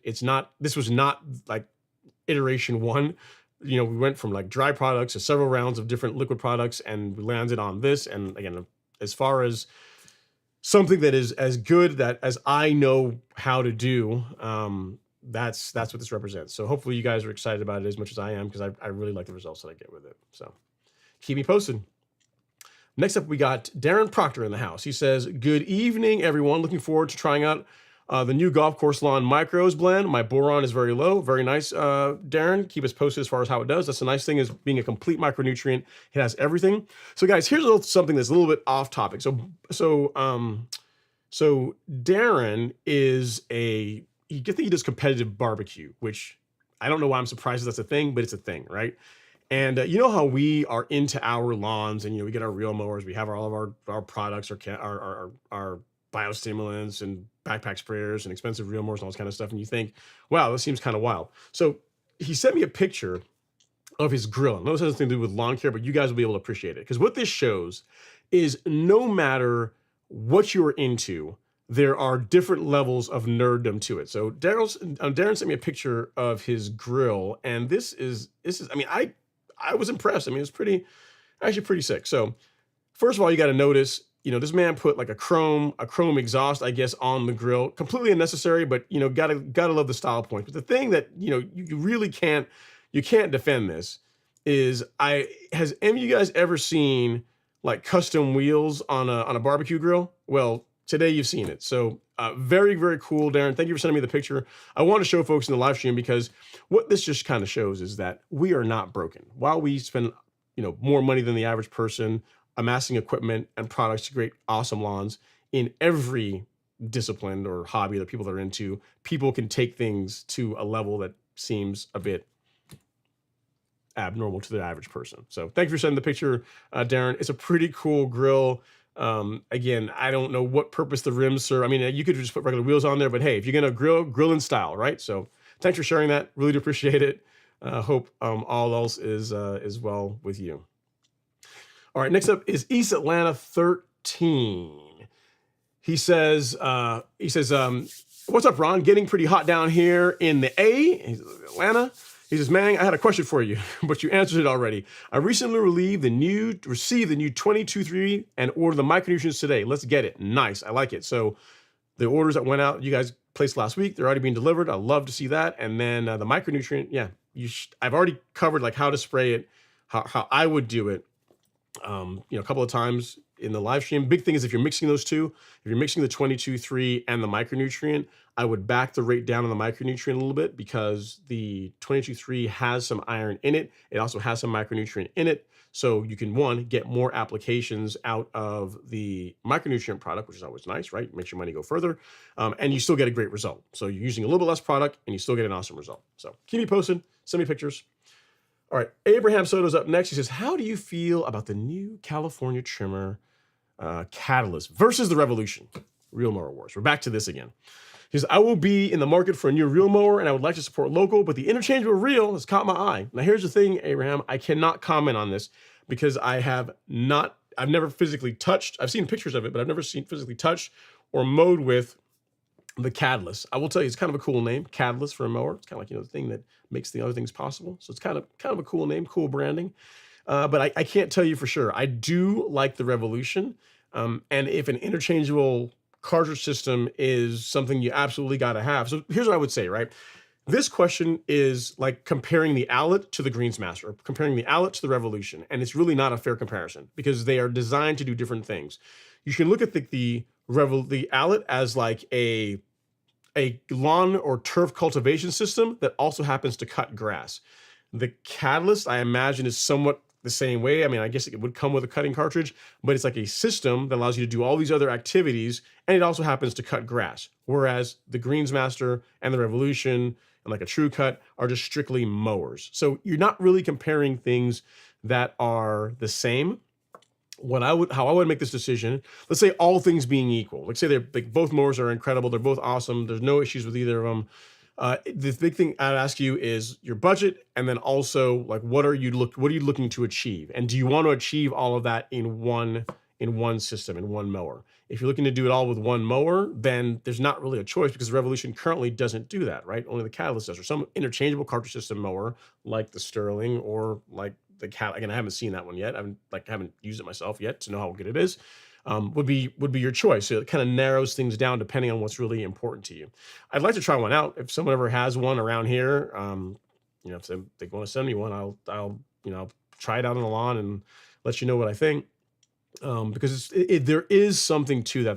There are some benefits to having a being able to verticut and have all the trash go into a grass catcher, being able to turf rake, and being able to do all those things and not having a big cleanup job once you're done. But comparing the two, I don't really think is fair because they're completely different. Like as far as the design ethos, what they're designed to do is completely different. So hope that helps. We'll know soon enough. I guess once it's released, is it even released? I guess once it's released and someone starts reviewing it, we'll be able to say, right? I'm sure someone will do a Revolution versus Catalyst video at some point, and they'll be able to answer this question. All right, next up we have WJM4 says, Ron, if I were to apply a 20-0-0 and then 901C every 2 weeks, how much N would I be putting down? Say 4 pounds of granular and 3 ounces of every 2 weeks of 901C. So the way we can do this, if we take 4, I'll tell you how to do it, WGM4. So let's say with 901C, you're putting out approximately 1/10 of a pound. I know it's only 9% nitrogen, but it behaves very much like a higher nitrogen fertilizer. What 901C is what I'm talking about. So if we take 4 pounds, right? So you're putting out 4 pounds of the granular, and we multiply that by 0.20, right? Because it's 20%. With a 20-0-0, you'd be putting out 0.8 of a pound of nitrogen. So now if you're gonna be putting that down along with 901C every 2 weeks, you're getting around a pound of N, which again, you can do that. That's still within what most people would consider to be good for Bermuda grass. For me, that's a bit heavy. So if it were me, I would back that down. I'd do 3 pounds per thousand. What would that get you? If you're going to go with that granular, 3 pounds per thousand will get you 0.6, yeah, and then another 2.2 tenths from the liquids gets you around 0.8. Like that would be okay. So if you were asking me, if you said, Ron, you must use this 2000 fertilizer and you must use 901C, how would you use them on your lawn? I would apply the 20% nitrogen fertilizer at 3 pounds per thousand, not 4, and I would spray 901C at 3 ounces per thousand rate every 2 weeks. That's how I would do it. All right, next, and that's how you could figure out, how like how much N you're putting down. So take the amount of pounds and then multiply it by the percentage that's nitrogen. So if it's like 4 pounds, like 4 times 0.20, that's how you get 0.8. So that's how you can figure out how much N you're putting down, given the amount of product you're putting on the ground at a time. So pounds of the ground to N, that's how you calculate it. All right, Ed Wins is up next. He says, new to the channel, love your passion and have applied your coaching to our yard. When did you fall in love with grass? I don't know, probably 9 years ago or so when I started working on this project, started working on the lawn. I looked at the lawn and then it was, I said, it's got a lot of potential. This could look really nice. And I started push reel mowing it with like a 16-inch Scots first. And I was like, man, this actually looks pretty good. So I asked one of my buddies who has a spray business, and getting the lawn looking as good as possible. What would you recommend as far as what would you recommend as far as like achieving that? As well, if you're really serious, you're gonna have to reel mow it. I said, okay, cool. So I got a reel mower. So I went and got like a 16-inch Scots, and I mowed 12,000 square feet with a 16-inch mower for the better part of a year. And then one of my neighbors who still lives there, just about a pitching wedge behind me, had a True Cut. He had a True Cut C27. And, I was walking to his lawn. I was mowing my lawn. I did out there religiously every couple of days, just how I do now with a 16-inch mower mowing it. And he was mowing his lawn with a True Cut. And I looked at the front lawn. I was like, man, you're real mowing your lawn. This looks so good. It's like smooth. It's like really nice, tight appearance. Looks awesome. He says, yeah. He says, yeah, I just figured you liked, the exercise of using a push reel mower. But if you really want it to look tight, you got to go into a power reel mower. He says, tell you what, why don't you borrow mine? Take it to your lawn, go and mow your grass with it, and then let me know what you think. And the rest is history. So I put that on the lawn, cut with it, and I was like, oh well, now I gotta have one of these. You know what I mean? It's almost like whenever if you're into anything, if you're into fishing, you're into whatever happens to be. I guess if you're into grills, whatever happens to be, you have that moment where you realize that what you're doing, while it's not bad, there are levels to this game. And then the next level has been unlocked, and now I've got to experience this one. That's what started it, and that's how it kind of progressed. And now I've got like 3 reel mowers that I actually use, and one that's on a shelf that's like a prop for the show.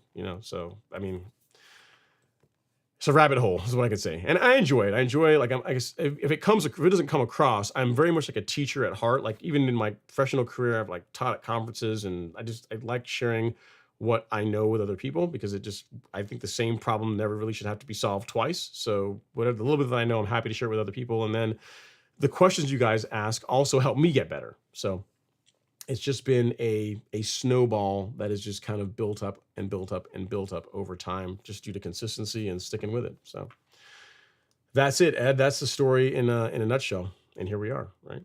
This will be 4 years of this live stream in August, I believe. August will be year 4 of doing this pretty much every Friday.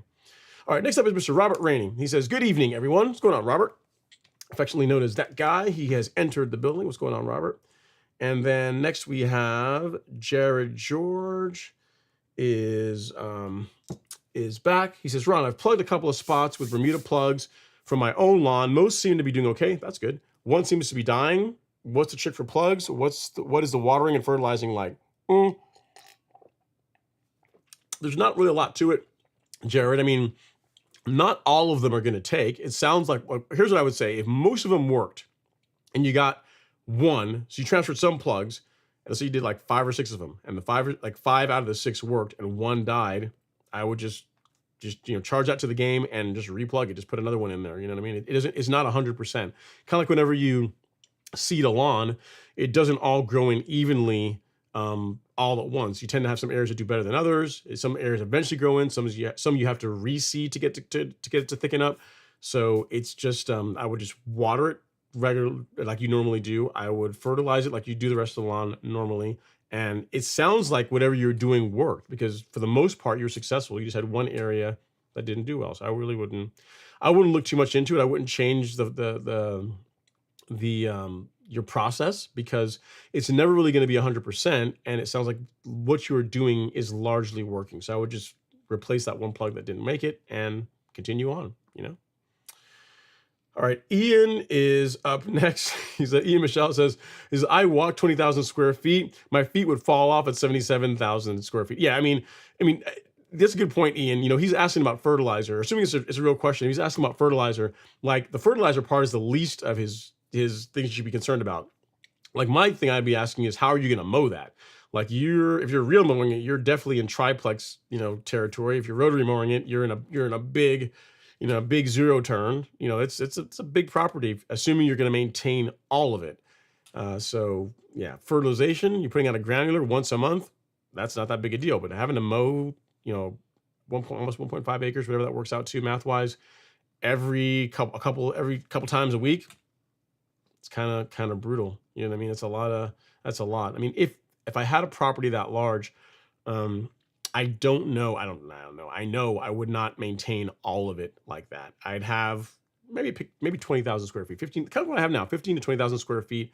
That's probably on the upper limit, and keep that looking nice. And then the rest of it, I would rotary mow it. I'd keep it looking presentable, but it's not going to be like pristine like the entire thing, because it just takes a lot of product, and more importantly, a lot of time to maintain that large of an area by yourself. You're at the point where you need to hire someone to help you with that. All right, next up is Clayton Jefferson. Clayton Jefferson says, hey, Ron, what's your thoughts on syringe watering during the middle of the day to cool off the lawn? Cool season turf. Currently watering morning and syringing in the afternoon. Should I water at night? Not something that I've really had to do or seen a lot of benefit from on my lawn. Last year, I was asked this question, Clayton, and I tried it for a couple of weeks. So during like the hot part of the day, I'd go out and I'd run a short irrigation cycle, like 7 minutes or so on the lawn, and I didn't really see a big difference. Maybe I was doing it wrong, but I didn't really notice a big difference on my lawn. Granted, I have Bermuda and you have cool season turf. So maybe with a cool season lawn, there's more benefit to it than there is with warm season turf grass. But in my case, I didn't really see a lot of benefit. What I would say is this, is if you're doing that and the lawn looks good, in other words, how the lawn looks, how the turf looks, that can also be, that's a visual indicator. So if the lawn looks good, like what you're doing is working, then continue doing that. You know what I mean? I mean, if you want to, let's say you're watering, in the morning and then you're syringe watering during the middle of the day, and that's enough to keep it looking great, then fine, then continue to do that. If you want to, I wouldn't necessarily add more water in the evening unless there's a reason to do that. Like I personally am a fan of watering early in the morning. Like my irrigation is set to run, I believe at like 4 a.m. because that's enough time for the irrigation cycle to complete, for the water to soak into the soil, but then you don't have water sitting on the lawn all night. Again, it's not necessarily going to cause disease problems, but the likelihood or the conditions are more favorable if you water in the evening and the lawn stays wet all night, versus if you water early in the morning, 3, 4 in the morning, 5 in the morning, and let that soak in, and then the day comes and the morning comes, and then the lawn, the top dries out a bit. So it's really based on what the grass is telling you. If it were me, if watering in the morning was not enough, and watering in syringe watering, like what you're doing, is not enough, I would increase the length of the irrigation cycles in the morning before I ran a night irrigation cycle. Case in point, like Devin, when he was on the live stream, not this time, last time, I think the time before that, we were talking about like how they water on the golf courses, and they run their irrigation cycles throughout the night. Big part of that is because they have so much to water. Like if they started their cycle at like 4 in the morning, it wouldn't get done. You know what I mean? So they run it, starting, I think he said he starts like a little after midnight. Part of that reason why they do that is because there's so much ground to cover. They literally have to They have to do that to be able to get it all done. But that's not you, that's not me. We can water a little bit later in the morning, early morning, and still get a good result. So hope that helps. I tried it for a little while, a month or so last year, and I didn't really see big difference. But again, I have warm season turf grass, maybe cool season lawns. It's more of a thing. So hope that helps, Clayton. Ian Michelle is up next. Let's see here. Ian Michelle is up next. He says, I haven't had to water yet this year. Zoysia seems to be doing well, but it's only getting about 1/2 inch to 1.5 inches per week from natural rain. That should be plenty. Should I add more water to the mix or wait until I see some stress? I would not do that. So if it's getting an inch or like 1/2 inch to 1.5 inches of water per week, if you see the next 10 days, so there's not going to be any rainfall, let's put it this way. Let's say it rains, you get an inch of rain, say Thursday, right? And then Thursday is the last rain you're going to see in the forecast until again, 2 weeks from now. Monday, I would run an irrigation cycle. In other words, I would stay ahead of it. I would not wait till you start seeing stress in the lawn before you start putting water on it. You know what I mean? Because then it's like you're stopping it from getting worse, but then to get it to come back to where it was is going to take time. So why not just avoid that? the lawn needs an inch of water thereabouts or so per week. And if for the next 2 weeks, you're not going to be getting any rain, 4 days, 4 days after the last time it got any water, put some water on it, and that's just going to allow you to stay ahead of it. So to answer your question, I would not wait until I see stress. I would irrigate preemptively. I would water preemptively if you want the lawn to keep looking good. You know what I mean? I see no benefit. I see no benefit to waiting until you see stress in the lawn other than you might save a little bit of water, but then that's not going to look good. So that's probably not what you want. So hope that helps, sir. Good question. I would water whenever you're not seeing any more rain in the forecast. I absolutely would not wait for the lawn to be showing stress. All right, we have another super chat. This one is from Mr. Archie Amos. As a welcome back to LG. Super chat received. He's welcome back, LG. You've been missed. It is true, LG. You don't know, man. Folks have been asking for you. They're sending out a search party. No response. You absolutely have missed. So here's the thing. If you did this, if you left us the way you did, just to see if we would care, you have your answer. We care, okay? We did miss you. So you don't have to do that again. You can just, you can be a regular again and not be like that. So thank you so much again for the super chat, Archie. I think you are the highest super chat. So in true form, we will replace LG with Archie. Archie, your name in lights for whatever it means. Here's the thing, Archie. Now, when we do this, for the rest of the hour, we'll let LG and you share it for a bit, and then at 9 o'clock I'll make it just you, because he just came back in. We don't want to do anything that might trigger him to where he's like, oh, see, they don't want me anymore and they remove me, and he's sensitive. So let's do it like this. You're first, Archie and LG, and we'll do that for the next 20 minutes or so, and then we'll just be just Archie. All right? I think you'll be okay with that. All right, next up is Tito Serrano. He says, hey, Ron, what's the best way to thicken up Tifway 419? I'm mowing it 1/2 inch with a California trimmer in San Antonio. Well, you're real mowing it. That's good. And you're mowing it short. Also good. So it should thicken up over time if you just continue the correct mowing frequency at that height, Tito. One of the best ways to help encourage growth is frequent mowing. And it sounds like you're doing that. You have to be if you're mowing at 1/2 inch. You can use growth regulator. That is also going to cause a lawn to thicken up. So case in point, if you come over here and we look at the product description for Primo, if you're not using growth regulator, I would encourage you to do that, because this is what growth regulator does to your grass. So you look at this Bermuda on the left, that is no Primo. And on the right, that is with Primo. So you can see there's less stalk, less stem growth, and a lot more leaf. So you can see how you can imagine if you extrapolate that over your entire lawn, that it's gonna make your lawn thicker. So if you're not using growth regulator, that's something that I would recommend adding to your program. What I use is, what I started doing this year and really like the results I get with it, is a combination of Primo Max and a new EZ. I've got a video in the description of a new that shows how I do them, how I use them together. I give you rates and everything, assuming you have Bermuda, which you do. So perfect. What's in that video will work perfectly for you, because that's exactly what I'm doing on my lawn, and it produces awesome results. So either use Primo at a minimum by itself, or if you want to stack it with a new EZ, also great. We have a kit that includes both of them. saves you a little bit of money on Primo and EZ buying them separately. But that's the only other thing I would tell you to do if you are already using it sounds like you're already doing the right things. You're mowing frequently at lower heights.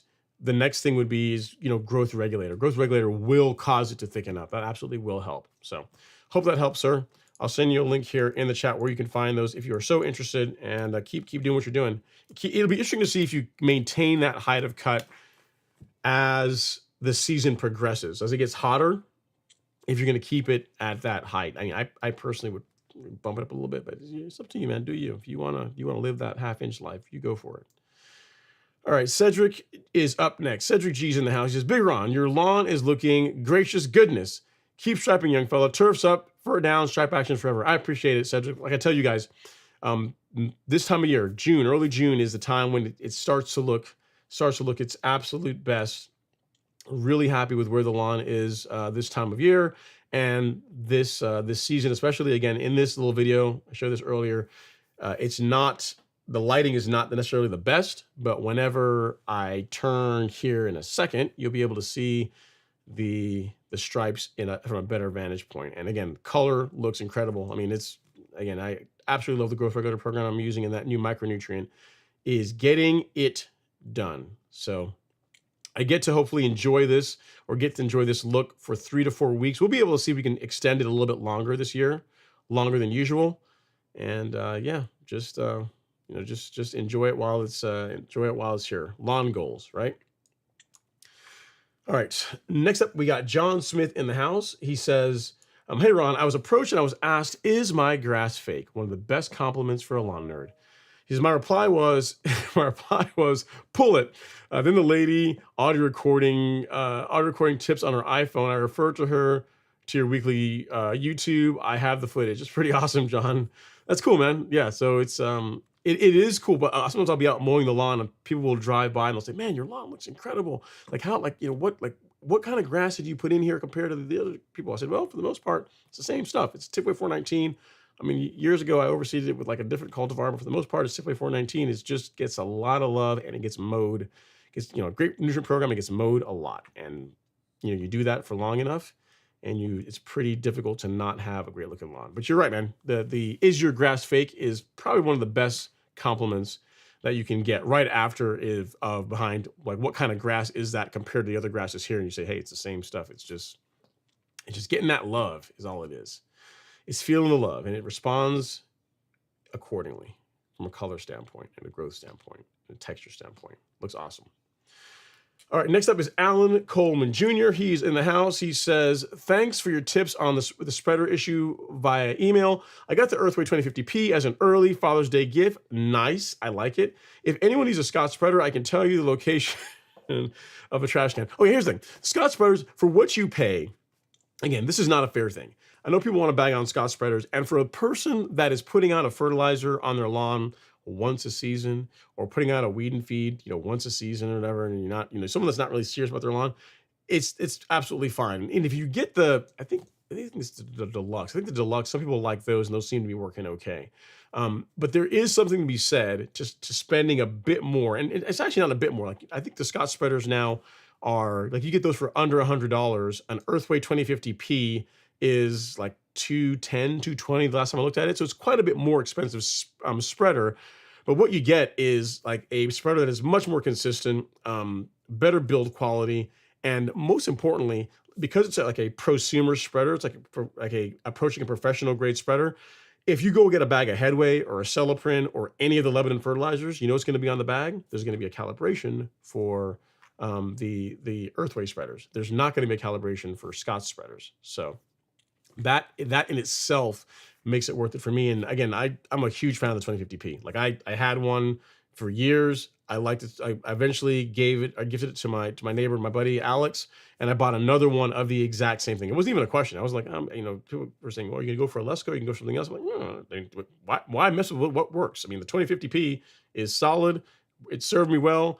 I mean, outside of having to replace a cotter pin in the drive system every now and then, it's a bulletproof spreader. So there's no reason to mess with what works. I got my walking pace down with it. I like it. It doesn't take up too much space. So Good job, Alan. Enjoy it. I'll give you some DAP for it. Congrats. Only tip I would tell you is with my newer example, the spreader comes assembled. You just have to fold the handle out and then tighten up 2 wing nuts that hold it in place. On the older ones, and maybe perhaps it wasn't a thing on the older ones, but the one that I had before, the wing nuts were like nylocks. There was like a nylon insert, so when you tightened it down, it wouldn't back off. The new ones don't have that. So whenever you put it together, get yourself some blue Loctite, not red. Get blue Loctite. Put a drop on on each bolt, like inside of each wing nut, or you can alternatively you can put it on the bolt where the wing nut's going to interface with it, and then tighten that on. Let it sit for 10, 15 minutes, and then you're good. You never have to worry about it really loosening up again, because if you don't do that, it will loosen. So just a small tip, something you only have to do one time. And perhaps they've changed that in the new ones, but with mine, the nuts they included with it they weren't the nylock ones. So something to keep in mind. All right, WGM4 says Cedric Snoop would be proud of that line. He is, man. Cedric's always. Cedric's one of these guys. I've never met him, but Cedric's probably one of these guys. Have I ever met you, Cedric? I met a Cedric before. I'm not sure if it was you. I haven't met a Cedric before, but you seem like one of these guys is like a cool, like one of your cool uncle. That's what he comes across like. Maybe we'll see. Maybe one day I'll meet you and we'll be able to put a face to the name, and I'll see if I'm right or not. I think so. I think I'm right. Tito says, I hear a lot on YouTube about don't water at night, but with my job, that's the only time I can water. Please help me. What do I do? You water at night. If the only time you can water is at night, that's fine. I mean, again, the watering at night does not necessarily cause disease issues. It's not like you water at night, you're going to have a disease problem in the lawn, versus not watering at night. However, if you have any large patch where the lawn is exposed to anything, when you combine moisture with like a lot of humidity with warmer weather, like what we have, like how hot the weather is at night in the late spring and early summer, it creates conditions where if a disease problem is going to happen, you're creating conditions where it's more likely to happen. Not necessarily saying it's going to do it, but it's more likely to happen. A way you can get around that, Tito, is if you've done a preventative fungicide app last month or one this month, you really shouldn't have anything to worry about. You should be okay. Big thing, in other words, if the choice is between not watering the lawn or watering at night, I would water at night. You know what I'm saying? If the only time you can do that is then get it done, because it's going to be far worse. You do not water the lawn, as far as just this appearance and how it's gonna look if you don't put water on it versus doing so. So if that's the only time you can get it in, then go ahead and get it done. Max, let me see here. Max Allen Golf is up next. He says, conveyor belt top dressers perform well with wet material compared to the other options and provide precise distribution. Turf Co. is a brand name I'm aware of. Yeah, so the one that I've used, Max Allen Golf, is from Earth and Turf. And you're right, they, whether this material is dry or it's got a little bit of moisture in it, it does a great job. If you actually watch the beginning of this live stream, like the intro video, there's a section there when I'm out, like you see me running the top dresser on the lawn, you'll actually see the spreader I'm talking about. It does a good job. It does a good job. I do like the Ecos though, because if you were putting out, like, say, something like carbonized PN, it's really nice for that. So it'd be cool to try one out one day. I've never tried one. It'd be cool just to get one, get my hands on one and run some material through it, just see how it does. They look cool. Michael Raymond is up next. He says, Zoysia in Middle Georgia, would you back off the N in August, September, or keep pushing 0.7 to a pound of N per month between granular and liquid apps?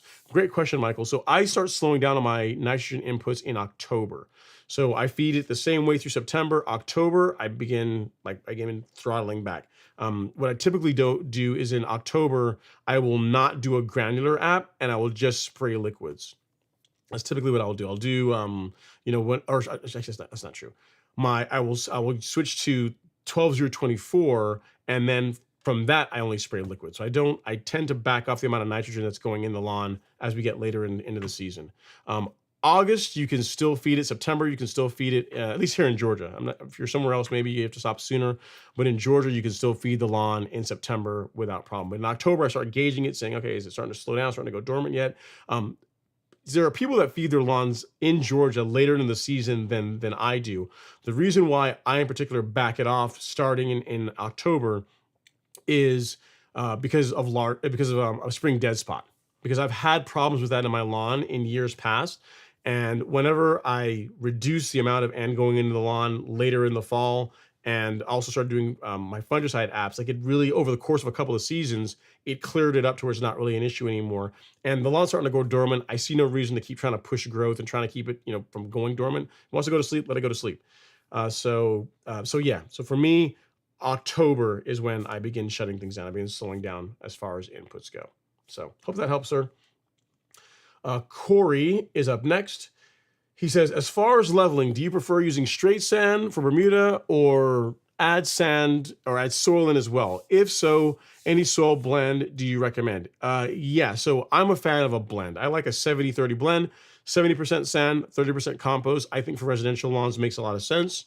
Reason being is that you're introducing organic material with the compost or soil, whatever the organic material you happen to go with, and then the sand, 70% sand is enough that you're going to still do a good job leveling and filling out those dips. So the sand adds structure, the compost helps with feeding or helping improve the organic material content in the soil. So that's what I'm a fan of doing. I have used straight sand before, but given the choice, I would much rather use a blended product. What I would recommend as far as like a top dressing mix, it depends on where you are in the country. If you are in Georgia, South Carolina, North Carolina, some parts of Alabama, and some parts of Tennessee, Super Sod makes a leveling mix that is excellent. It is 70% USGA sand, so it's a very clean sand. There's not a lot of trouble. There's practically no trash in it. And then their compost is a very, it's like a three, what they call it, it's like soil cubes, like a three components that go into their compost. There's like a microbial package. I think it's like old zoysia clippings from their sod farms they use that they break down, turn into compost. And there's one other thing. I forget what the third one is, but there's three parts that go into it. That product, if you can get your hands on it, if you're in Georgia, is what I would use. And if you're interested, you can save a little bit of money. I'll send you a link to where you can find it here. Outside of that, what some of our customers have done is they have taken carbonized PN and they've made their own top dressing mix. So they've gotten a source of good sand, so like USGA's, like a good quality screened masonry sand or river sand, and they've mixed carbonized PN along with it. So I'm going to show you option one. So at Corey, this is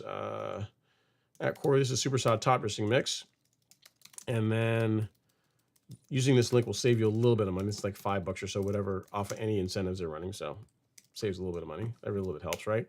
And the other option is to go here to Golf Course Lawn Store if you're looking for a really good compost and get a carbonized PN super sack. Now this is the equivalent of 50 bags of carbonized PN.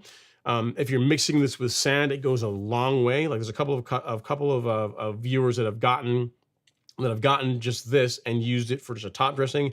Others have taken it and have blended it with sand, and it's a great product. I've got some pictures here of what it looks like. I can show you here really quick. So that's what a super sack looks like. That's actually shot that. I was at Miramichi's headquarters or their facility where they do this, and this is what the material looks like. You can see there's no trash, nothing in that, really clean stuff. That's yours truly holding it. Excellent material. And again, that's if you're looking for a quality compost to combine along with a masonry sand or a river sand, this stuff is what I would use. There are also folks that use, like for smaller projects or people that have used, what's another one people have talked about? There's one it's called Black Cow. Some people have used that. They've taken like some of that and mixed that with river sand, and it works well. So it just depends on how big of an area you're using, and if you also want to add biochar to your soil while you're as part of your top dressing, because carbonized PN is that. It's have compost and have biochar. So hope that helps, sir. Barring the ability to get the Super Sod their level mix, then the carbonized PN super sack combined with masonry or river sand is what I would use. And if you look through some of my older content, you'll actually see me doing that because I've actually done it in the past. Carbonized PN super sack. So you're good to go. And the price that you see there on the store, that is delivered. There's no shipping or anything on top of that. That is a price delivered to your door. All right, next up is B. Bailey, who just says yes. All right. And the next up is Ebony Man. He says, is there a fertilizer that can be applied post-cut? Pretty much all of them can, Ebony Man. Yeah, so the granulars, most granular fertilizers you can apply after mowing. So if you mowed in the morning, you want to put out a granular fertilizer after doing that, you can. If you want to spray liquids, you say you mowed the day before, or you say mowed the same day and you want to go out and spray a liquid fertilizer a few hours later, that's also fine too. I've done both of those things. So yes, unless it says otherwise, fertilizer can be applied after you mow your lawn. I mean, pretty much everything that you see here, everything that we carry on the golf course lawn store, everything, all of these can be applied post mowing without issue. So hope that helps. Next up, we have To Trilla. He says the L to the G is back. Good to hear from you, brother. And then next up is James Smith. Is anyone forgetting to click the thumbs up tonight? Well, we're getting back there, James. I mean, I thank you for leading the charge. We are getting the like ratio about where it needs to be. So I do appreciate all the work you're putting in on that. I really do appreciate it. And then LG is back. And next up, we got Dan Lynch. He says, it's a good question. He says, hey, Ron, if I use Caravan in May, can I use it again in June or should I switch to another fungicide? Excellent question, Dan. So if you used Caravan G in May, I would not apply it again in June.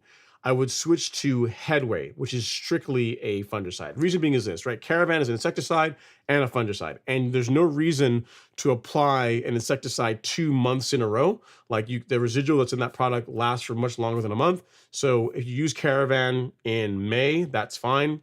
For your June fungicide app, I would switch to Headway.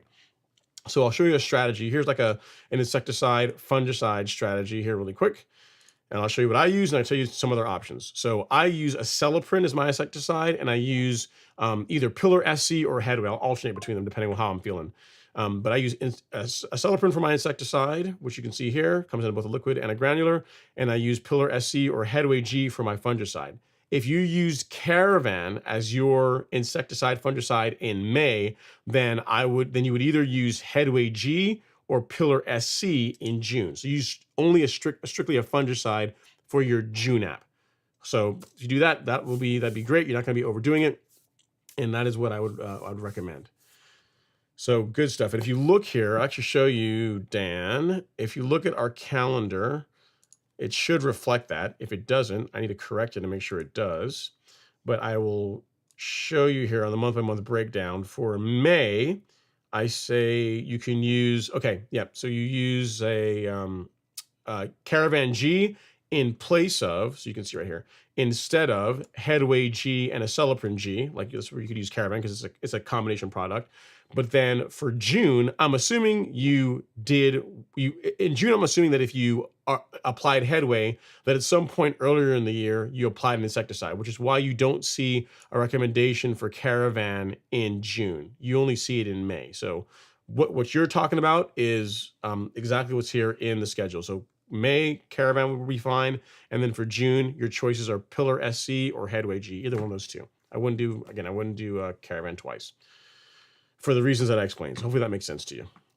And if any of you guys are wondering where on earth do I find that so carefully prepared lawn care schedule that tells me what I can apply to my lawn to get an amazing lawn, you can find it right here on the Golf Course Lawn Store. Free of charge. So hope that helps, Dan. Thank you for the question. And we are at 9 o'clock, so I promised Archie it would be him and him alone. And because I'm a man of my word, we shall make it so. So there you go, Archie, your name in lights, whatever that means to you. And we're also going to save that question that Dan had, because that's a good one. It's a good one. I'm sure other folks have had it as well. All right. Thanks, Dan. Hopefully that makes sense to you. Okay, next up we got James Smith. He says, One from the last week brought up a question. He says, it was a question about using a plugger to transport strong areas to weaker areas. How deep were the plugs? 4 inches, 2 inches, or 6 inches? Oh, that's a good question. Yeah. So I think it was Jared that asked that, James, and I don't know. I mean, the Pro plugger, the plugs are normally, I don't know, 4 inches, probably between 4 to 6 inches is how big they are. So yeah, that should be fine. But again, I don't know how long the plugs were that Jared used. All right, so we have a super chat. This one is from Mr. Max Allen Golf. I appreciate it. Thank you so much for the super chat, sir. Super chat received. He says, not sure if my search chat got missed. Last October, my golf course, we installed 40 acres, that's a lot, of a new cultivar of zoysia grass named Stadium. You should check it out. By far the most fine textured and tight zoysia I've ever seen. I'm going to screenshot this. Stadium, huh? Stadium zoysia grass. Nice. Very cool. What, I guess, where were you guys, I guess, fairways was where you were using it? Cool, Max Allen Golf. Thanks for sharing that. I'll look into it. Yeah, new cultivars, new fine zoysia grass is always a cool thing. So yeah, I'll have to give it a look-see. I appreciate you chiming in. All right, next up, we have Oliver Rittam. He's in the house. He says, happy Friday, Ron. Happy Friday, Oliver. Hopefully all is well with you, sir. And then next up is Jordan Fox. He says, what's up, Ron? 110 degrees here in, I think it's airport code for Phoenix, and some kind of invasion has taken over my yard. Can I spray in these temps, and what do I need to be using? Got pics to share, just don't know where to send them. Yes, you can send them to ron@golfcourselawn.com, Jordan, so you can send them here. I may or may not be able to get them on the live stream tonight, but if you send them, I will look at them and I'll let you know what I would do. If it's an insect problem, an insecticide. So like a Celoprin is what I would use. It's a great product. If it's a disease problem, then a fungicide. So Headway G or Pillar SC. So depending if you like granular, Headway G. If you like liquids, Pillar SC. So it really depends on what you're dealing with. But if it's an insecticide problem, we got in other words, I got options for you, but I got to see the pictures first to know what we are working with before I can make a recommendation. And as far as you applying them, with the temps being where they are, that's fine. Just make sure you water it in after you apply it. So I likely lean towards early in the morning or late in the evening one day. Go ahead and put it down, and then just run irrigation at some point within 24 hours to work it into the soil. So hope that helps, sir. Hope that helps. And again, sorry you're dealing with that, but you send the pictures to me there, ron@golfcourselawn.com. I will take a look and let you know what I think. All right, we have we have a MiG80 from Instagram says, I would love to share a before and after with you of our Bermuda lawn based on your advice. Yeah, so my email address is ron, R-O-N, @golfcourselawn.com, just how it sounds, like golf course lawn all together, no spaces, no underscore or anything, no other dashes. ron@golfcourselawn.com. If you email them there, I'll take a look, and I'll share them on the live stream. So depending on when they come in, if I can get them on tonight. Worst case, they will get into the next week's show. But yeah, and the only ask I have is whenever you send pictures, it makes it a lot easier if you take the picture with your phone like this versus with your phone like this. So if I can get them in landscape versus portrait, it makes it easier for me to get them on the live stream. So good stuff. Next up, we got C. Brown Masonry is up next. He says, hey, Ron, this is Colby. Can I mix the carbon kit with the Miramichi Green pest control? Yes, you can. I mean, I wouldn't do it every time you spray. Like, you don't need to put out pest control every time you spray the carbon kit. But if you're trying to put out, like, say you're out going to spray tomorrow and you're going to have folks over for this weekend, you want to make sure there's no mosquitoes or other irritating insects around bugging everybody. If you want to put some pest control in the tank along with the carbon kit, that's absolutely fine. No problems at all. I actually tested that because someone asked me that three or 4 weeks ago. Not the last time I sprayed, but the time before that, I put some in the tank just to try it out. I asked Miramichi, they said, yeah, it'll be fine. And I said, well, I'm gonna test it myself. And I tested it, and it's fine. So no problems at all with doing that. Next up is Oliver Rittam is up next. He says, Nutsedge is getting the best of me. This will be my third app blanket spraying certainty. Seems after a good rainstorm, they're back infesting the lawn. Yeah, Oliver. So yeah, I mean, the areas where nutsedge tends to grow are areas where water either tends to pool and settle. So if you can improve the drainage either through top dressing or through putting in some actual drainage to help the water not settle there, that will help with it. But that's the big thing. Like on my lawn, there's only this year's actually haven't been bad at all. There's only a couple of areas where I get nutsedge, and literally they're all in the areas where the lawn drains. Like the swale area between Alex and I, that's where some will grow in throughout the season. I'll hit it with certainty and surfactant, and then I'm good. In your case, it sounds like you just have a lot of it, and I would just keep at it. Just keep spraying it. But as far as helping create conditions where it's less likely to reoccur, improving drainage is going to be a big part of that. So hope that helps. Sorry you're dealing with it, but that's it's worth the investment in time to help the drainage in the areas where the nutsedge happens to be growing in the lawn. So keep me posted as far as how it goes. All right, next up we have Dante Abney says, what part of Georgia are you in? I'm in Northeast Georgia, Gainesville area. So up near Lake Lanier. LG says, he's stupid. LG says, I got picked up for some late night violence after losing a recent giveaway. The good news is the charges don't count against my prior felonies. Okay, LG. So here's the thing though. From what I remember, the way I recall, you won, but you weren't here. Do you guys remember that? For those of you guys that are regulars, every now and then we do giveaways. We do giveaways on the live stream, and LG actually won.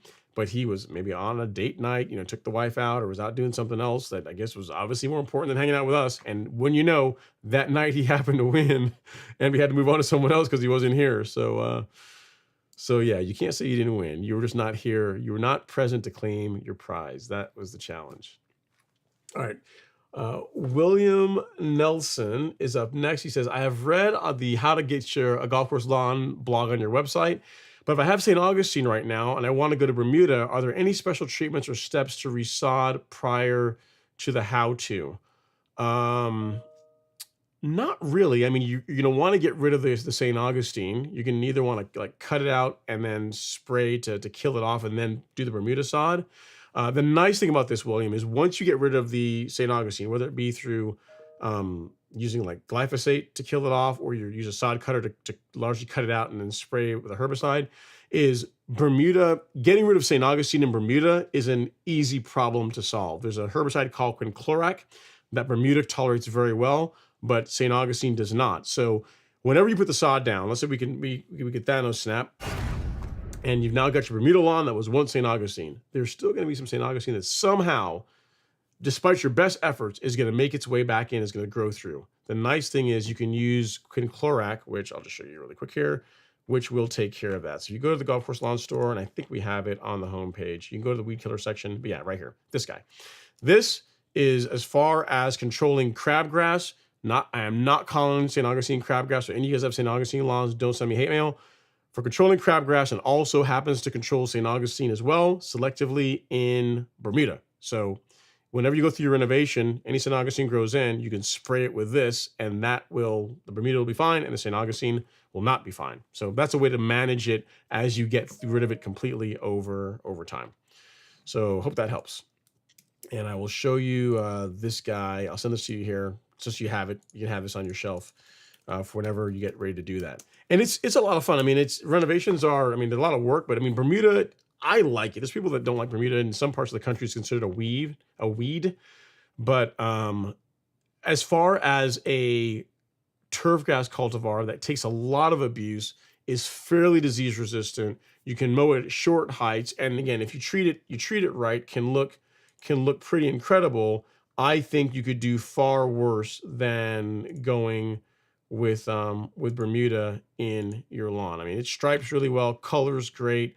It's I think you could do far worse than Bermuda. And if it's kept really nice, you can see close up. I mean, with growth regulator, real mowing, it can get a nice tight weave and look really pretty.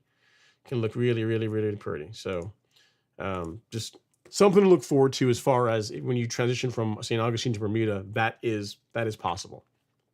So appreciate the question. Keep us posted as far as how your project works out. Let's up is MIG80 has a question here. He says, is the Revolution 26 worth the investment? I think so. Yeah. I think for the money you pay, it's in some ways, not some ways, in many ways, it's underpriced. Like you figure if you have to buy a true cut these days, a true cut is in the threes, a brand new one. Like you're going to pay $3,500 there or more. And then you still got to go buy a roller for it.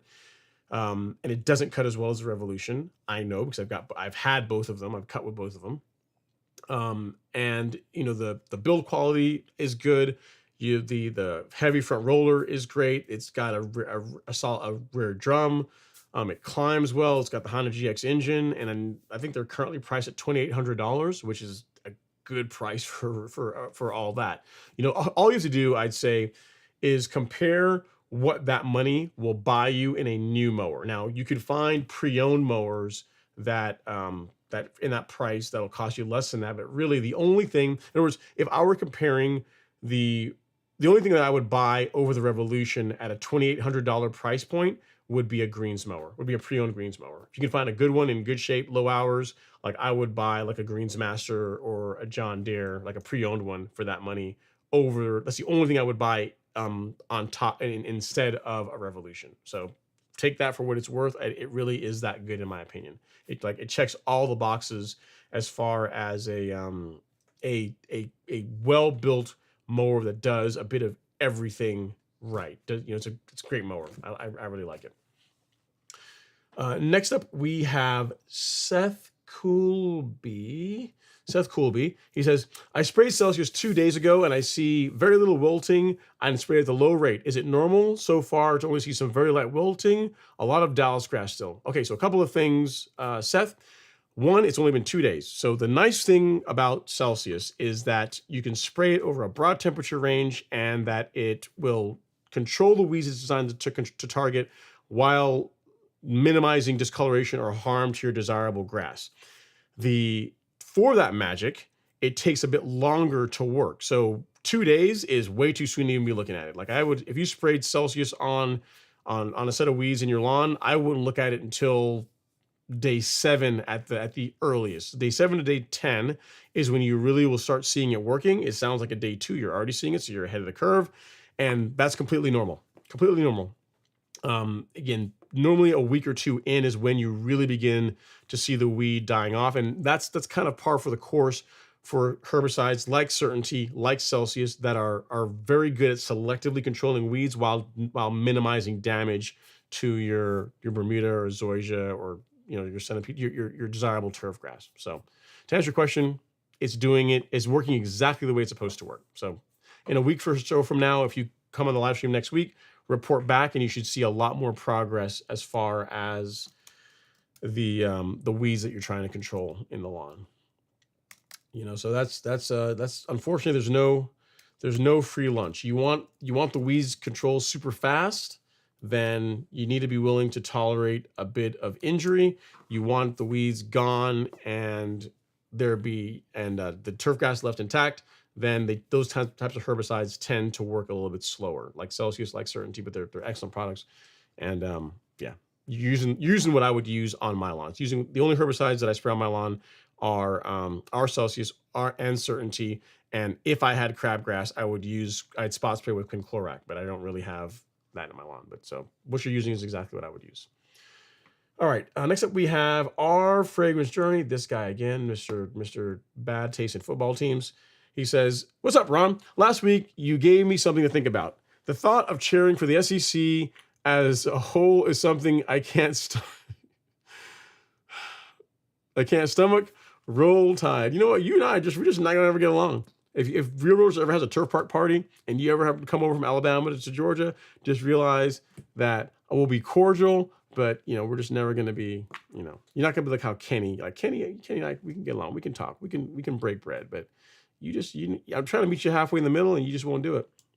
Each one you're trying to, I'm putting the table board, you're kicking over the tables. Like you don't want peace. You only want war. Let's see here. So yeah, I do have the pictures that just came in from MIG80.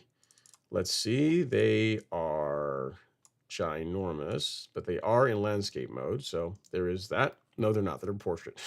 Man, I guess you already took them. All right. So he was showing pictures of his lawn. Okay, this is the before and after. All right, this is a better way. This is a better one to look at. So these are Jordan's pictures. Picture one overall. I mean, it's got some discoloration there in the background, Jordan. I'm not sure if that's what you're talking about. You said you have some kind of invasion. Yeah, that could be, it could be insect damage. But here's the one thing, Jordan, I'd say. Okay, so if you look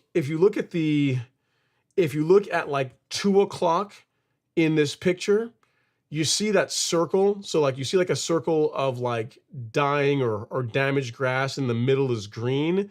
Like that looks like disease. So if you've not put a fungicide out, I would do that. Like that looks like telltale signs of a disease problem. So yes, I would. Fungicide is something that I would look at. And in this picture, I can't really see what you're trying to show me. But the first one, this guy, I would lean towards a fungicide. So here's what you could do. If it's like grubs or a disease problem, you could go with something like Caravan. That's like a combination product. That way you're kind of killing two birds with one stone. That would be a good way to go based on what I'm seeing there. So this is what I would go with, Jordan, assuming you're still in the live stream. So add Jordan. Yep, there you go. That is what I would use based on what you're showing me there. And then we have some before and after. These pictures are from Mandy in the live stream. So she got on the program on our program, and she said she started using the Miramichi products, and these pictures are 1 week apart. I'll have to send these to Miramichi. They're gonna like these. They're gonna be like, oh wow, look at this. Look at our products doing work. It's gonna be like. So this pictures are 1 week apart, is what she's saying, and that's a pretty big difference. So she's out of North Carolina, I think she says. Yeah, Wilmington, North Carolina. So that we were there, and we are there. So it's a big improvement. I can still see there's areas where it's still, getting better and better. But I mean, going from that to that in a week's time is pretty impressive. That's really nice, Mandy. Again, I know you've got, again, you're still got more that you're trying to improve it, but overall, I mean, you're definitely trending in the right direction. So again, if you're still here, thank you so much for the feedback. You said you were shocked, and the husband proved me wrong. So your husband said, hey, we should try this stuff. This crazy guy on YouTube, I was talking about grass, says this products really work. And he got some, he tried it, and then a week later, there's a big difference as far as color response in your lawn, which I like. Love to see that. So thank you so much for sharing the pictures. And here's the thing, it only gets better the more regularly you use it. So I'm not sure if it's been a week or so between doing that.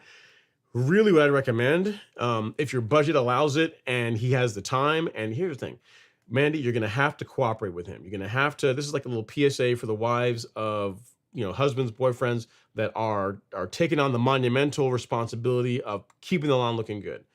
The man may have to be out there every 2 weeks spraying the lawn to have it look at its best. Now you're going to have to, you can't have it all. You may have to support him and let him do that so that you can have the lawn looking as nice as possible. So you've trusted him so far. We're a week. You went from, let me see if I have it. You went from that to that, which is really nice. And I'm telling you, it can get even better. It can get a lot better. It just takes consistency. So allow them to spray every 2 weeks, and what you've got will get even better, coupled with your mowing and you're just taking care of the lawn in general. But it's a nice improvement. It's really going in the right direction. So thank you so much for sharing that. It really means a lot. I will share that with Miramichi. I'm sure they will really get a kick out of that. And yeah, keep doing it, man. The products work. It's funny.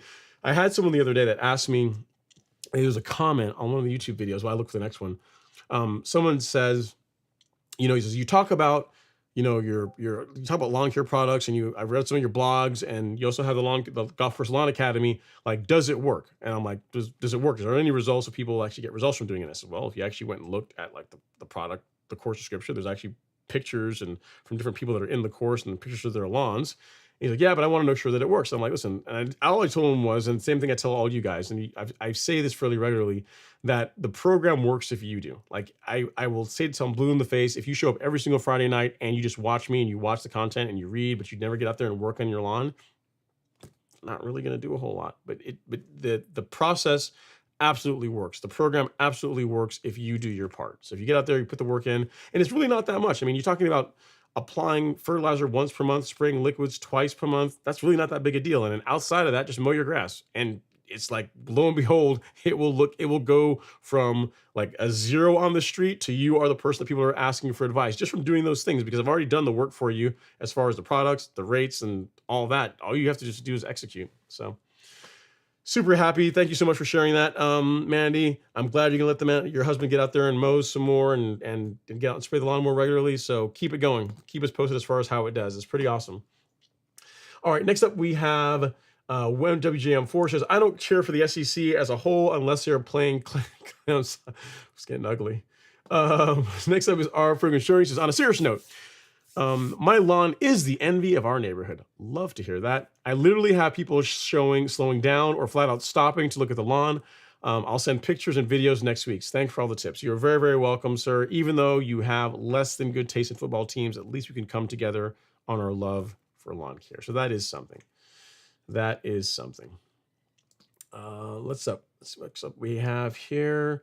Marcus Shelton says, is biochar usage when to apply? Depends on your budget. I apply it monthly. I apply Essential G once per month. Whenever I do my fertilizer app, I do Essential G as part of that. So once per month, I find works well.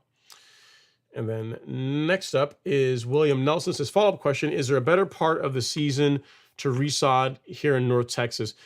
I mean, what I would say, William, whatever grass you're putting in, whatever that grass type is actively growing like now, would be good. Given the, I mean, you can't do this, right? Because you can't go back in time. Given the choice, I would lean more towards like late April, early May to do the renovation, because temperatures are cooler. You're getting more rainfall then, and it's just you're just giving yourself more time before the new sod that you put in is going to see stress. Having said that, if you have irrigation, you have a way to put water on the lawn, you can do it now without issue. It's just, you're just going to have to water more to make sure that the sod roots in properly and it doesn't, you don't lose some of it due to the temperatures you guys can get in North Texas. So again, given the choice, if I get that on snap, right, and go back to late April, early May, that's when I would do it. But you can't do that. So the second best time is tomorrow morning. So hope that helps. But the big thing is water. Make sure you have the ability to water to help the sod, to help the sod establish properly. So hope that helps, sir. Great question. Let's see here. Max Allen Golf says, he says, William Nelson, Dallas. Oh, you know what? And he says, Dallas here, been dragging a rose around, syringing, creeping bent grass greens from noon to 4 p.m. daily to save the wilting plant. I have a love-hate relationship with agronomy at the moment. Hey man, it's all part of it. There's no free lunch. No free lunch. And I saw your comment, Dallas. The person that also asked earlier about Celsius working, you also made a comment about Dallas grass, and I didn't address that in your comment. Celsius is not going to do anything really against Dallas grass. Your best bet for controlling Dallas grass is to dig it out, just physically remove it. The herbicide that works really well for Dallas grass, for selectively control it, you're not supposed to use anymore on residential lawns. So your next option is to physically remove it. So don't keep spraying. If what you have is Dallas grass, don't keep spraying Dallas grass with Celsius, because it's not gonna do anything for you. You just gotta physically dig it out.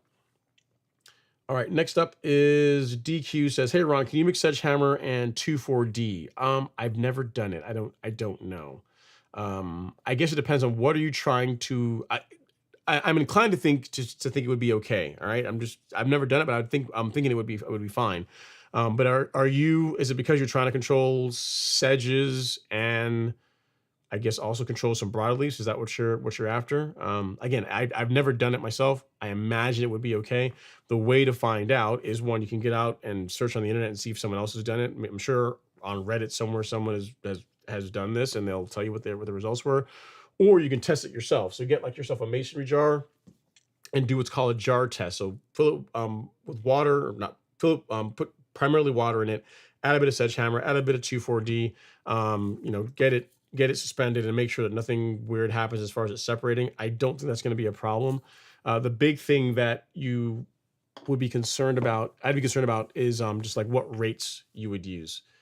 What rates you would use. Overall, though, it should be safe because sledgehammer's a fairly slow working herbicide. So the more I think about it, the more I think that should be fine. But I'm not saying that from personal experience because I've never done it myself personally. So I can't tell you like certainty, Celsius, all day long, no problem. But I've never actually mixed 2,4-D and sledgehammer to be able to tell you. But it's probably okay. All right. Next up, we have Vishal 27 is up next. He says, planning on aerating and leveling the lawn soon, adding Essential G, a 40% nitrogen fertilizer, and leveling the lawn. Is that the right order? And water for a few days till the lawn starts taking over. Right order?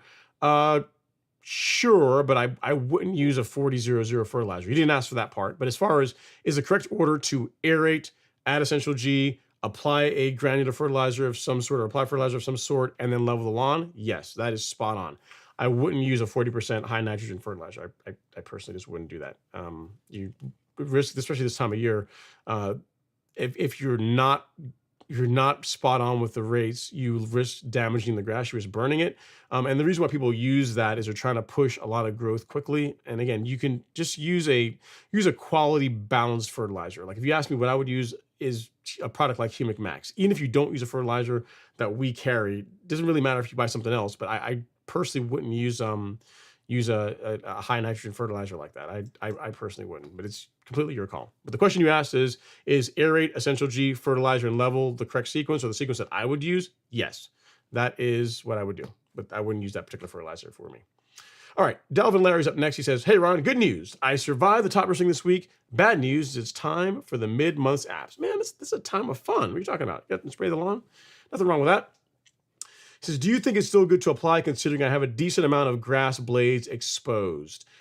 It's really your call, Dalvin. It's not as good. It's not going to work as well as if the grass were all grown through. But what I would say is this, right, is let's meet in the middle. So you finish top dressing. Maybe instead of spraying right after, like with the lawn still largely covered in sand, maybe you delay it a week. So you push your foliar apps off 1 week. By then, the lawn will have grown through quite a bit. If you look at some of Jason Harrison's content, like I know he's also in the academy as well. He shared pictures of his lawn. In a week, it can make a big difference as far as how much the lawn grows through. So if you want to get the most out of your foliar apps, you can push it off a week. If you don't really care, you say, hey, you know what? I've got 60% grass are still growing through. I'm just going to spray that, and you want to go that route. That would be fine as well. I'm fine either way. It's not going to be a you're not committing a cardinal sin if you opt to wait a week or if you opt to spray when you're scheduled to spray. It's really, really up to you. Next up is Max. Actually, we have a question here from Instagram. He says, have you ever hydroseeded a lawn from scratch with any products you recommend 4 weeks in? So to question one, have I ever hydroseeded? No, I've never hydroseeded, though it seems to be the rage these days. Everyone seems to be doing it, and they seem to get good results with it. So sure, if you want to hydroseed your lawn, go for it. I've not done it, so I can't speak from personal experience, but a lot of people are doing that and really like the results. So it's probably worth looking into. And then as far as products 4 weeks in, if you have not applied a fertilizer as part of you putting the seed out, I would do one then. You know what I mean? So a good quality granular fertilizer for a new seeding project, one with a little bit of phosphorus in it, is a good choice. So like our complete 14-7-14 is what I would use for like a lawn renovation or seeding project.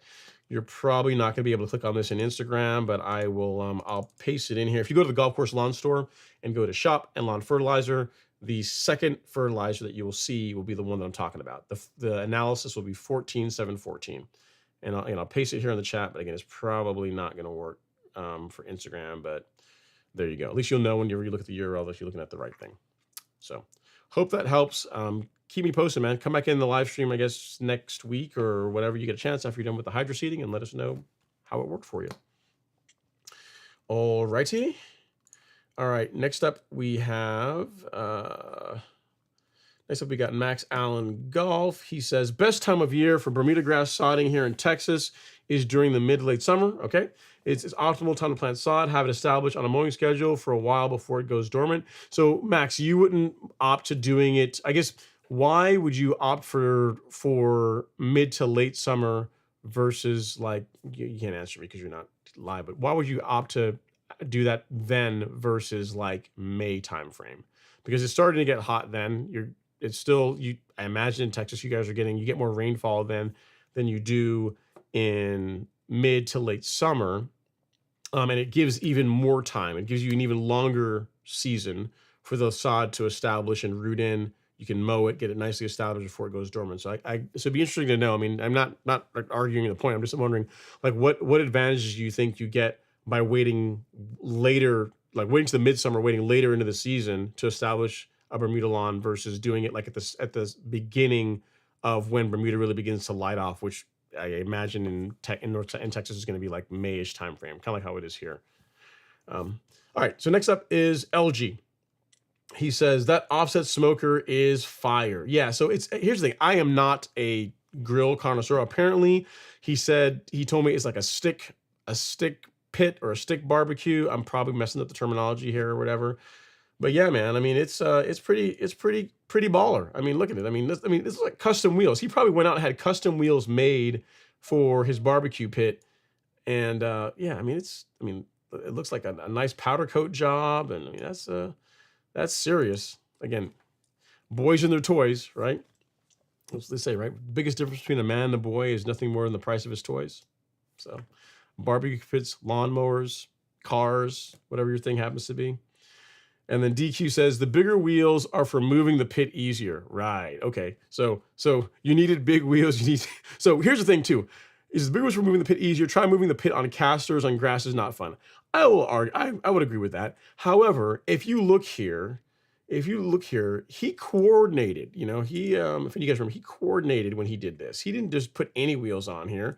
I mean, it's black and chrome on the pit. Like the handle's chrome, the spout is chrome, and on the wheels, he also went black and chrome. So, I mean, I'm saying if for pure functionality we're after, we didn't have to do like the stylish, probably custom wheels for the barbecue pit. But I get what you're saying. Having the wheels is easier for moving it, but he definitely was an overachiever as far as his wheel selection for his barbecue pit is what I'm trying to say. All right, next up, we have James Smith. You're very, very welcome, Buchanan. James Smith is up next. He says, anyone seen a verticutter unit similar to the Alec cartridge with closely spaced blades? I don't know. I'm not sure. I know the Alec ones they're pretty close. They're pretty tightly spaced. Delray Harris says, what kind of turf is that, Ron? It's amazing. That is Bermuda grass. It's a blend of Tifway 419, Arden 15, and Princess 77, but it's primarily Tifway 419 is what you're seeing. That is it's likely the same Bermuda grass sod that's in your lawn. That's just like 9 years of working on it, tweaking it, playing with the program, getting things where they are, and that's where it is. That is where it be. All right, next up we have Tutrilla. He says, what I learned about the California trimmer is that the Catalyst is an American version of the UK branded Cobra Fortis, an exact replica. They also have an exact electric version powered by Ego. Cool. I did not know this. And then Brian Pope says, how far does Ron hit his pitching wedge? Well, when I used to play golf, actually, you know what? You guys can, I'll actually put the correct answer in here and see if you guys can decide for yourself. Let's see here. Start a poll. How far does Ron hit his pitching wedge? Hang on. How far does hit his pitching wedge? The right answer is, I'm going to do this. I'm just going to do them in okay, so some distances that actually make sense. Let's say that, or another option. Okay, so yeah. So how far do I hit it? What do you guys think? When I hit a pitching wedge, how far do you think mine goes? All right, next up is Tito Serrano. He says, Ron, thank you for asking your questions on here. I'm looking at your videos. I have learned a lot and I have my best lawn in my complex over 200 homes. The problem is I'm colorblind. I can't see it. Mm. I hear you. I'm sorry to hear that, Tito. I mean, you can still appreciate, you can't see the color as well, but you can appreciate like the cut of the turf and how smooth it looks. You can still appreciate that. So that's pretty cool. So you got folks, a lot of people are saying 120. That's holding pretty strong. We'll have to see. Mm-hmm. All right. Next up we have Quincy Cordoba. He says, I sprayed Celsius and Certainty with non-ionic surfactant. It seemed to suppress the growth for 2-3 weeks, but now it's back to shooting seed heads. 4 weeks later, what should I do a second app? To suppress the growth of what? Like, what are you, like, what weed are you trying to control, Quincy? Because what you should have seen is not seed heads being suppressed. You should have seen like the weed dying off, right? Like it's not really designed to suppress seed heads. It's really going to control the weed that you're looking to target. So without knowing what weed you're after, it's hard to say. But yeah, as far as applications, I would wait a minimum of 3 weeks from your first time you sprayed before you consider doing any follow-up applications with either of those herbicides. Because again, they do work great, but they do take a little bit longer to work. So I would give them 3 weeks before I'd consider spraying again. And you said, "Oh, I sprayed Dallas grass." Yeah, well then it's not going to do anything against Dallas grass. Certainty is labeled to suppress Dallas grass, but I honestly wouldn't waste the product on it. It's not going to kill it. Like you don't want it suppressed, you want it dead, you want it gone. So your best bet is to just dig it out. Neither of those herbicides are going to kill Dallas grass. They may like yellow it up slightly. It may discolor it a little bit, but they're not gonna kill it. So your best bet is again for Dallas grass in a lawn, just dig it out. Save yourself a lot of time and headache. And Brian Pope says, "Oh, Dallas grass, can you hand pull it, or is it just too much?" Yeah, I mean, just even if it's a lot, just over time, over a couple of weeks, if you spend an hour or so, a couple times, per week in an evening, you can clean up a lawn pretty quickly. It may seem like a lot, but you can absolutely make progress if you just do it a little bit at a time. And you said, "I've resorted to using a spade shovel on some, but if a second app will lighten the load, I'm willing to try it." Nope, it really won't. I mean that, and those herbicides are not inexpensive, so I wouldn't want you wasting them. Digging it out, a shovel is really going to be your bet. That is what I would do. I would just dig it out. Next up, we have Lavdi Kurtishi says, "What's the best fertilizer for turf type tall fescue?" For this time of year, Lavdi, I like a fertilizer that's higher in potassium. So this fertilizer, if you go to the golf course lawn store and you go to shop and then lawn fertilizer, this is the one, the Stress 12024 is the one that I like for cool season grass this time of year. Yeah, so this is what I would use. That is what I would go with on a cool season lawn. I mean, it's got slower. It's 12% nitrogen, so it's still going to feed the lawn. It's going to be slower growth. It's going to be slower as far as it pushing growth, and the potassium is going to help the lawn. Is going to help the lawn just resist the can help it tolerate drought better. So overall, a higher potassium fertilizer, the 12024, is the one that I would go with. If I can find it, if you go to, so here's the fertilizer that I had you at, but I'm going to show you a little magic trick. All right. So, and all you guys aren't using this, but it's something that's available to you. So this is what I would use. If you go to the golf course lawn store to the main page, like the main homepage, you'll see here that we added the program builder tool to right here. So if you're not sure where to start, build a custom bundle for your lawn, just answer a few simple questions. So if we say you get started and you have, let's say, I don't know, let's say a 2,000 square foot lawn because you have a smaller lawn, right? It's going to ask you, do you have warm or cool season grass? If you have a cool season lawn, it's going to answer this question. It's going to give recommendations that are different to if you have warm season turf grass. Because you have turf type tall fescue, which is cool season, you can go through this. Spoon feeding, we'll just make it simple. We'll say, we'll spoon feed. Why not? You don't need phosphorus. We'll make it easy. You don't need growth regulator, and yes to biostimulants. If you say yes to that, you'll see that it recommends the 12024 from Lebanon, and the Golf Course Lawn Carbon Kit and Essential G. So those 3 things, that's a program that will work on your cool season lawn. So if you got a warm season lawn, it will answer differently. For a cool season lawn, the granular fertilizer will be Humic Max. It will be a 1608. So you can use this if you're just looking to build out. If you want like a simple way to build out a program, a nutrient program for your lawn, then use this free tool that we have built it like last year. So, and now it's on the homepage. You can easily get to it. Works on both mobile and on your desktop. So either way, you're good to go. So I'll send you that. But the long short of it is the 12024 is what I'll roll with. Because I like you, Lavdi, I'm going to do 2 things. I'm going to send you the fertilizer. I'm going to send you the answer to your question, and then I'll just send you a link to the homepage so you can get at that tool if you want to play with it a little bit. So at Lavdi, I'm not sure if you're still here or not. Doesn't look like it. At Love, well, doesn't look like it. Well, here's what you asked for. Assuming you come back in and check later on. All right.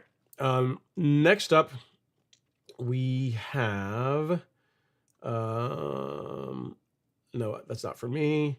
Let's see here. TCB Cyclone says, do you recommend biochar for fixing clay soil? It's going to be beneficial, but really when you say by fixing, I think the question you're asking is, are you for relieving compaction in clay soil? The best way to do that is going to be more involved, but that's going to be to aerate and top dress. And then yes, absolutely adding a biochar product like Essential G is also good as part of that. But if you're looking to improve the soil profile, at a minimum, aeration and then Essential G. If you're looking to do what I would consider to be the best solution, aeration, Essential G, and a top dress, that's going to improve drainage. It's going to improve the soil profiles. It's going to be a whole lot of benefits to doing that. So that is how I would, that's how I would go about it. It by itself, it's going to help some, but it's not going to work as well as if you do a nice aeration on a clay lawn, on a clay soil. All right, next up we have, do you recommend Humichar over biochar? So Humichar is biochar. Humichar are two major components in it. There's compost and biochar. So Humichar and Carbon Pro G are very similar in that they're both biochar and compost products. Essential G is biochar, compost, reclaimed coffee grounds, humate, and silicon. So it has a little bit of silicon in it. So they are, yes, so both of them, it's not a matter if I recommend one over the other. One is that. So Humichar is partially biochar. All right. Next up is a realtor named House. He says, howdy, a realtor named House. Adam M. House. If you're a realtor and your last name is House, that's a pretty good name for a realtor, right? Good vibes. All right. Next up, we have a super chat. Let me grab this really quick. This one is from F1 FI 2305. Super chat received. He says, hey, Ron, with all this rain here in South Florida, I noticed some spurge on my Bermuda. Celsius and certainty mix should take care of it. Yes. Yeah. I mean, you shouldn't need certainty. You can omit the certainty. Celsius by itself will do that. So for spurge, what I would do is I would use Celsius. I would use Celsius and I would use surfactant. Like this is all you really need for spurge. Save the certainty. That's really for your sedges, for just other weeds as well too. But sedges, Poa annua. There's a couple other weeds that it controls as well. But I mean, I wouldn't use certainty. I wouldn't waste certainty on spurge. Use Celsius for that. All right. Thank you for the super chat. I really do appreciate it. Super chat. And keep me posted as far as how it goes, as far as getting rid of that spurge. Spurge isn't that bad to get rid of. Celsius does a pretty good job. Does a pretty good job cleaning up spurge. All right. Next up. Next up, we say, Ron, I would highly recommend a trip to the yearly GC SAA trade show. Would be like a kid in the candy shop seeing all the Revolution turf care products and seminars given there. Yeah, I think isn't that the show that's in Kentucky?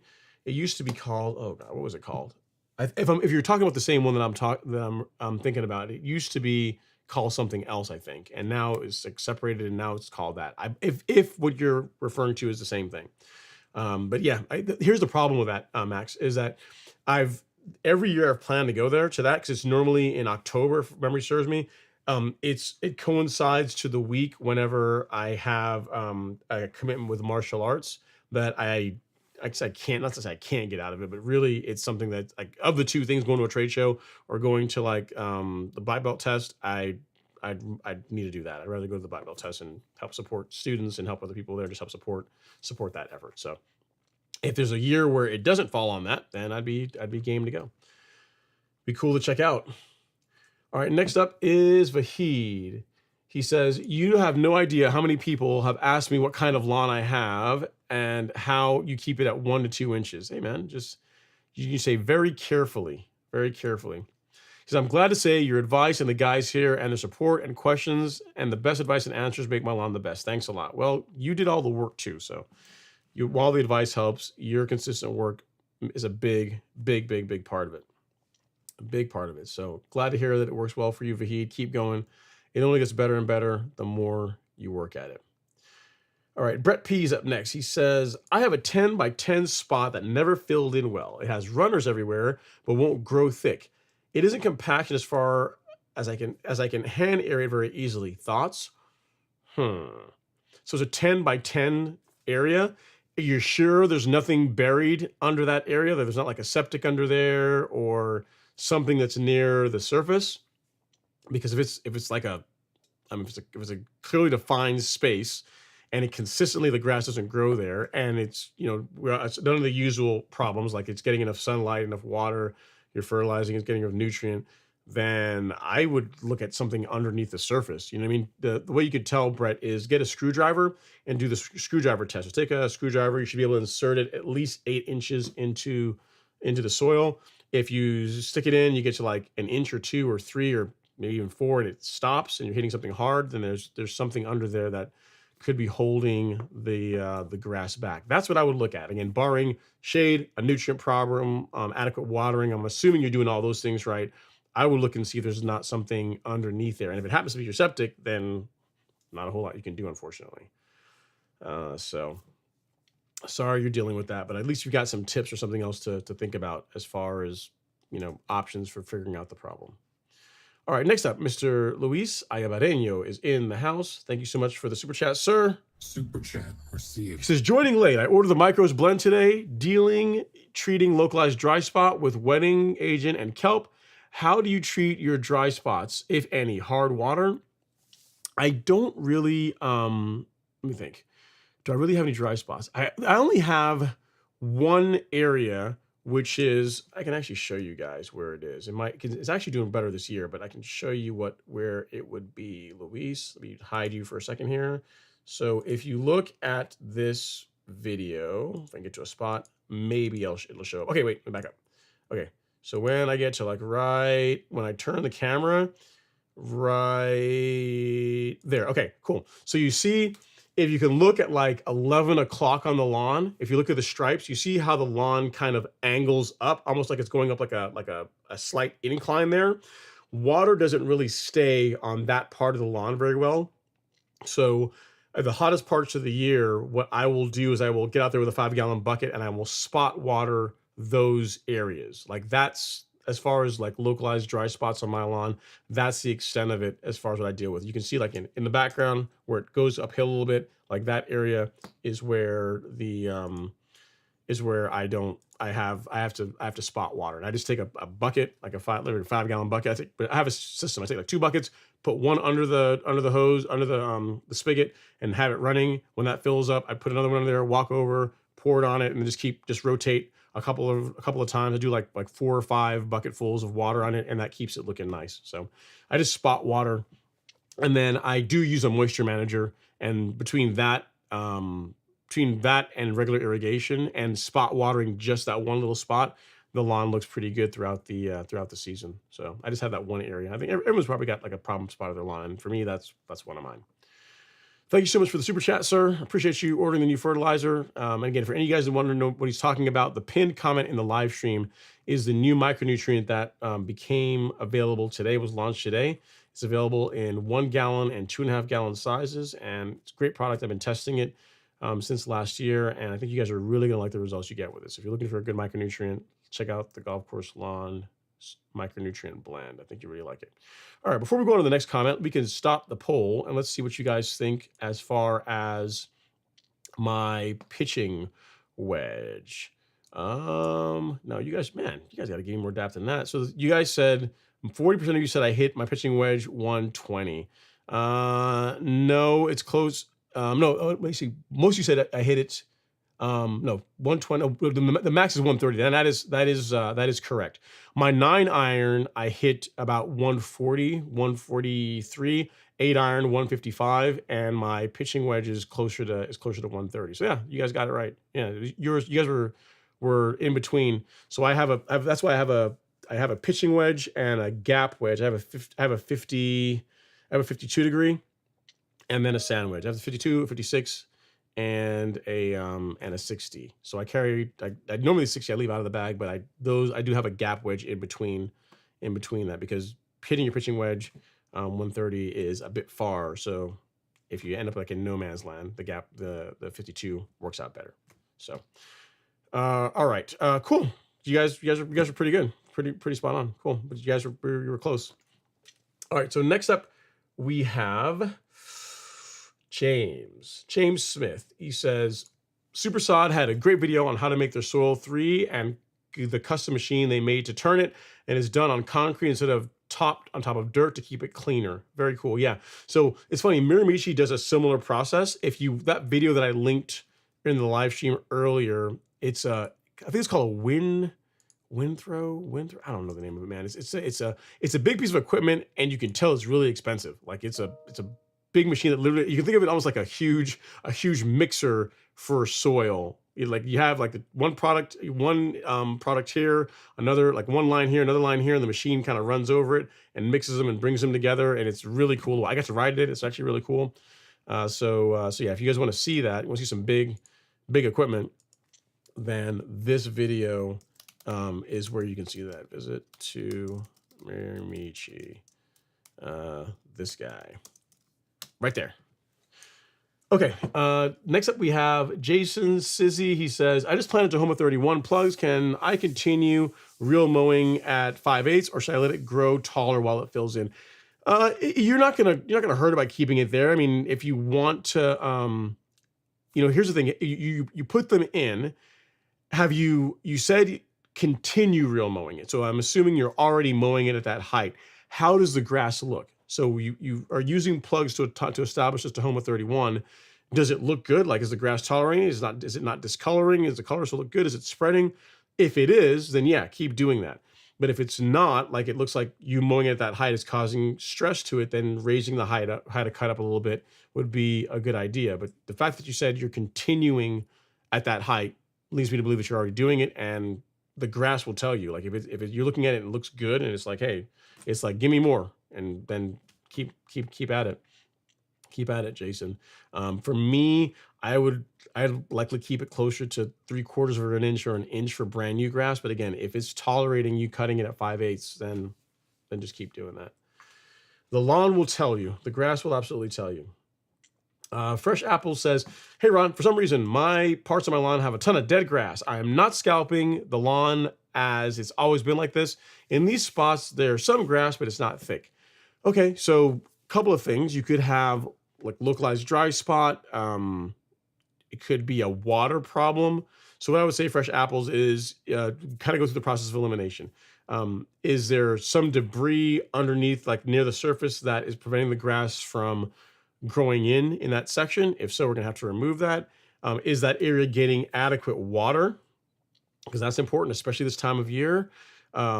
There could be it is possible there's a disease problem, but it sounds like you're saying that there's an area that's always had that issue. So water, shade, nutrient, and then checking to make sure there's nothing underneath the surface. Between those 4 things, you should be able to get to the bottom of why the grass isn't doing well there, especially if it's growing well everywhere else. You know what I mean? Because there's only a couple of things, especially if it's, I think you have Bermuda, there's only a couple of things to really get Bermuda to grow well, and sunlight and nitrogen.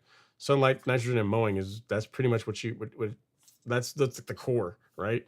So if I would look into those things, make sure there's no debris, nothing under there. Make sure you're getting enough water. Just make sure you're feeding it, and then also make sure there's not a shade problem, because that will, you can't get around that. Like Bermuda does not do well in shade. No matter what you can throw, as much fertilizer as you want at it, that's not going to fix a problem of not a lot of sunlight. So those are some things you can look into, and between those you should be able to figure out what the issue is.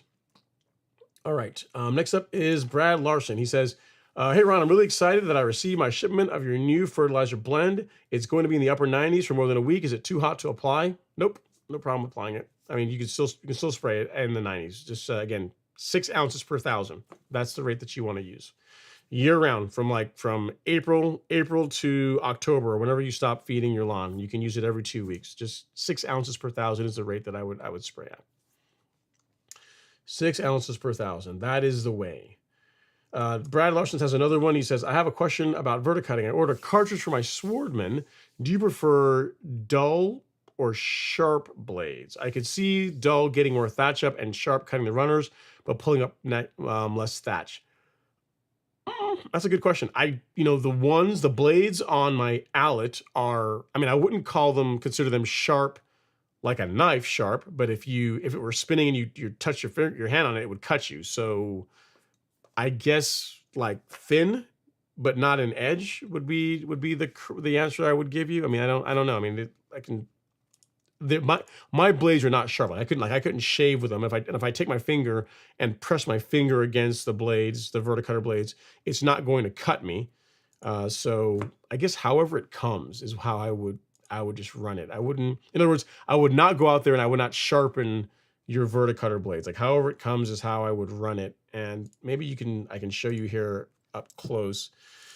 I'm not sure how good a picture Allet has, but yeah, if I can show you. Yeah, there you go. So this is the verticutter. If you look at the blade, or they're thin, right? But you can tell that edge it's like blunt. It's like a blunt, like squared off edge, but it's not so sharp that it would cut you if it's not spinning and you were to touch it. So if it's like that, I would leave it alone. I wouldn't go out there and try and sharpen or do anything like that. I would run it like the way the manufacturer delivered it.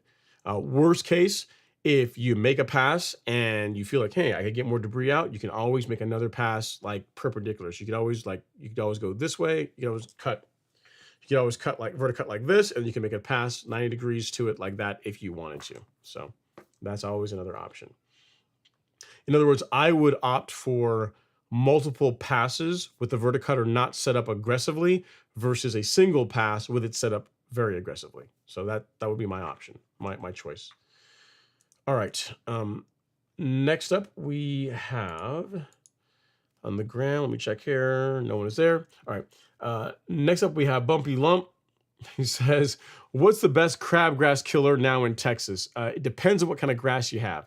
If you have Bermuda or zoysia, what I would use is quinclorac. So this product here is what I would go with. If you go to the golf course lawn store and go to shop and then go to weed killer, you will find this quinclorac. This is what I would use. This is the arguably the best herbicide for controlling crabgrass. The only thing is you can't use it on St. Augustine. You can't use it on centipede grass, and you have to be careful about temperature. But as far as like if all you care about is crabgrass, then this is the one.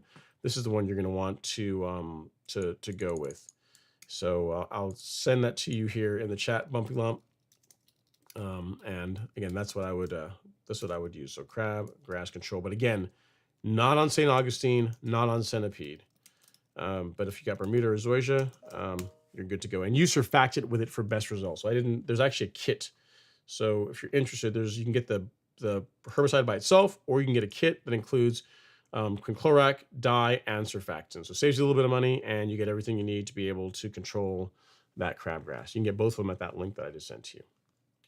Tom Hoffenkamp is in the house. He says, happy Friday, y'all. Top dressing weekend here. Just arrived back from bringing the boy home from college. Perfect sand shoveling timing. I like this because I've brought back my labor, my top dressing laborer. So that's cool. I just brought the boy back. That's cool. That's cool. So you gonna put him to work tomorrow? That's good. It's good. It's good for young people to get out there and do some work. Get out there and break a sweat and help dad out in the lawn. So take pictures, Tom. I know your front lawn, from what I can recall, was not a huge area, so he's not going to be out there too long. And many hands make work light. So if it's you and him out there getting at it, it shouldn't take you guys too long to get that lawn top dressed and looking its best. All right, Michael Coon says best part of summer is grass, hot dog eating contests, and fireworks. Since Joey Chestnut is out this year, I say Mr. Henry's mowing competition. Yeah, that was a crazy thing. I think he became a sponsor, or he got sponsored by some, I guess, vegan hot dog brand or something, and that's what did it. I don't know. Like they banned, or Nathan's banned him. I don't know. Whatever. Drama. There's drama. See, there's drama in lawn care. There's drama in hot dog eating. There's drama in everything, man. If you try and move up in anything, there's gonna be drama associated with it, unfortunately. All right, Tom Hoffenkamp is up next. He says, I have a question. I have 3 bags of Miramichi carbonized PN. Should I mix it with sand or spread it separately first? Either way will work, because here's what you can do, Tom. If you go out and put the 3 bags over that area of your lawn, and you get your leveling rake, and you just kind of work that all in, so you have a thin layer of carbonized PN, and then you go and you put sand on top of that. Whenever you're out there top dressing and working the material in, you're gonna kind of mix them together anyway, so it's gonna be fine. So you can mix them ahead of time if you want, or you can spread. I know the lawn you're talking about, it's a smaller area.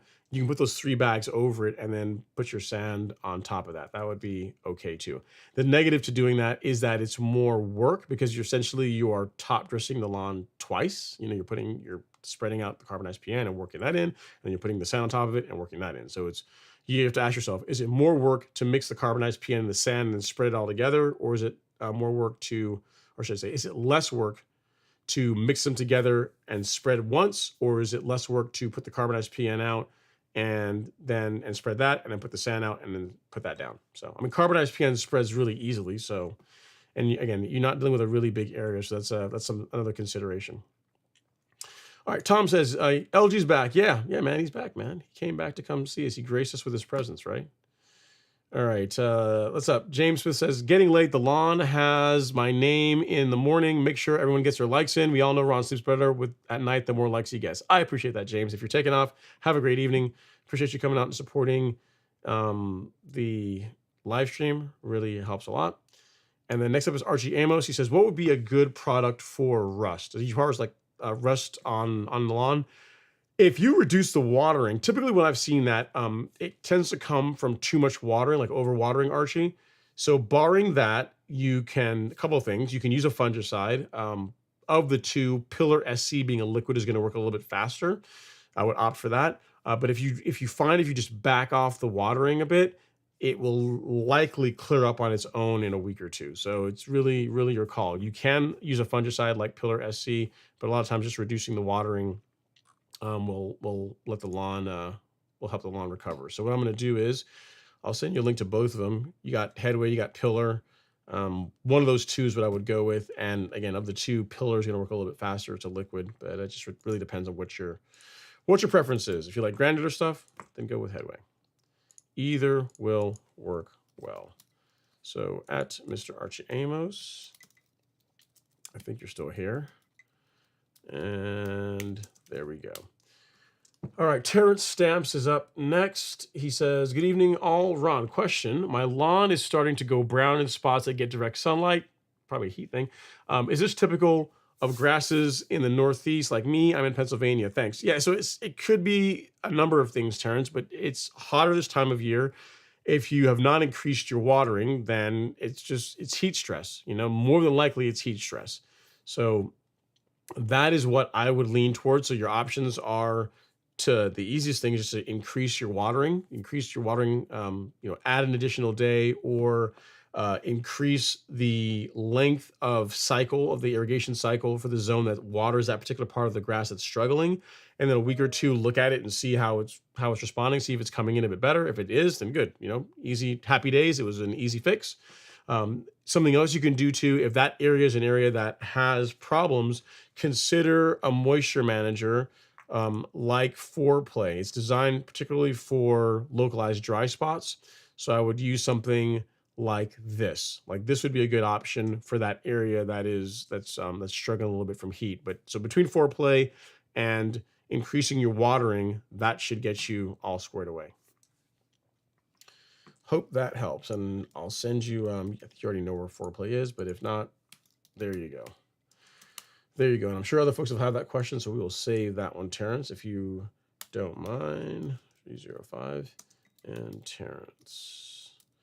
All right. Next up, we have Jordan Fox. So first up is you sent me pictures. I'll take a look at them.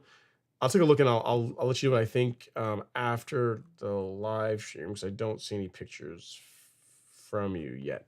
All right. Let's see.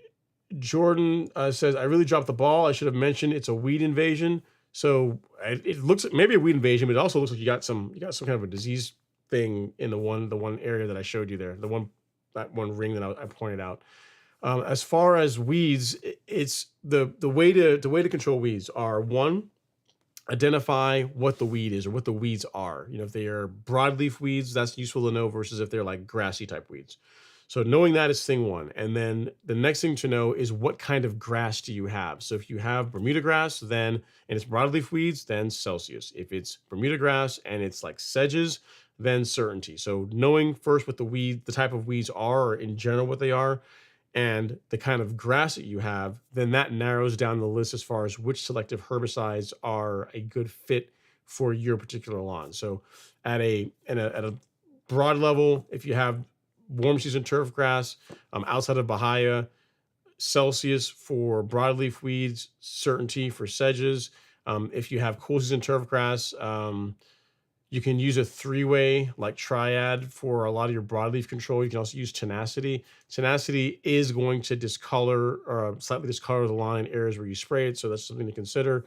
And then for sedges on cool season turf grass, you'll want to use a sedge hammer. So I'll show you. Depending on what you got, we'll put them together. So for warm season turf grass, these two, and for cool season turf grass, I don't have any triads, so I can't show you that. So for cool season turf grass, these two. That's what I'd say. And we have kits on the Golf Course Lawn Store that include both of those. So you can get either a warm season kit, which contains Celsius, Certainty, surfactant, and dye, or the cool season kit, which includes Tenacity, sedge hammer, surfactant, and dye. So hope that helps, Jordan. There's videos that show how to use the warm season kit, like how I like to use it, and I get good results with it. So between all that, you should be in good shape. Hope that helps. Let's see here. He says, I am getting rat's tail in my fescue, turf tall fescue lawn. You know how to help me. What is rat's tail? There's actually a weed that we call that? So that's a first for me, I admit. I've not heard of that one. What is it? Ooh, that looks like a prairie type grass. Ooh, that's gonna be ugly. That's gonna be nasty to have to kill. I don't know. I'm not sure what herbicide you would use for that. That's probably gonna be a tough one. I don't know off the top of my head. I'll do some digging and we can chat about it next week if you're around. But I don't know off the top of my head what herbicide would work for that.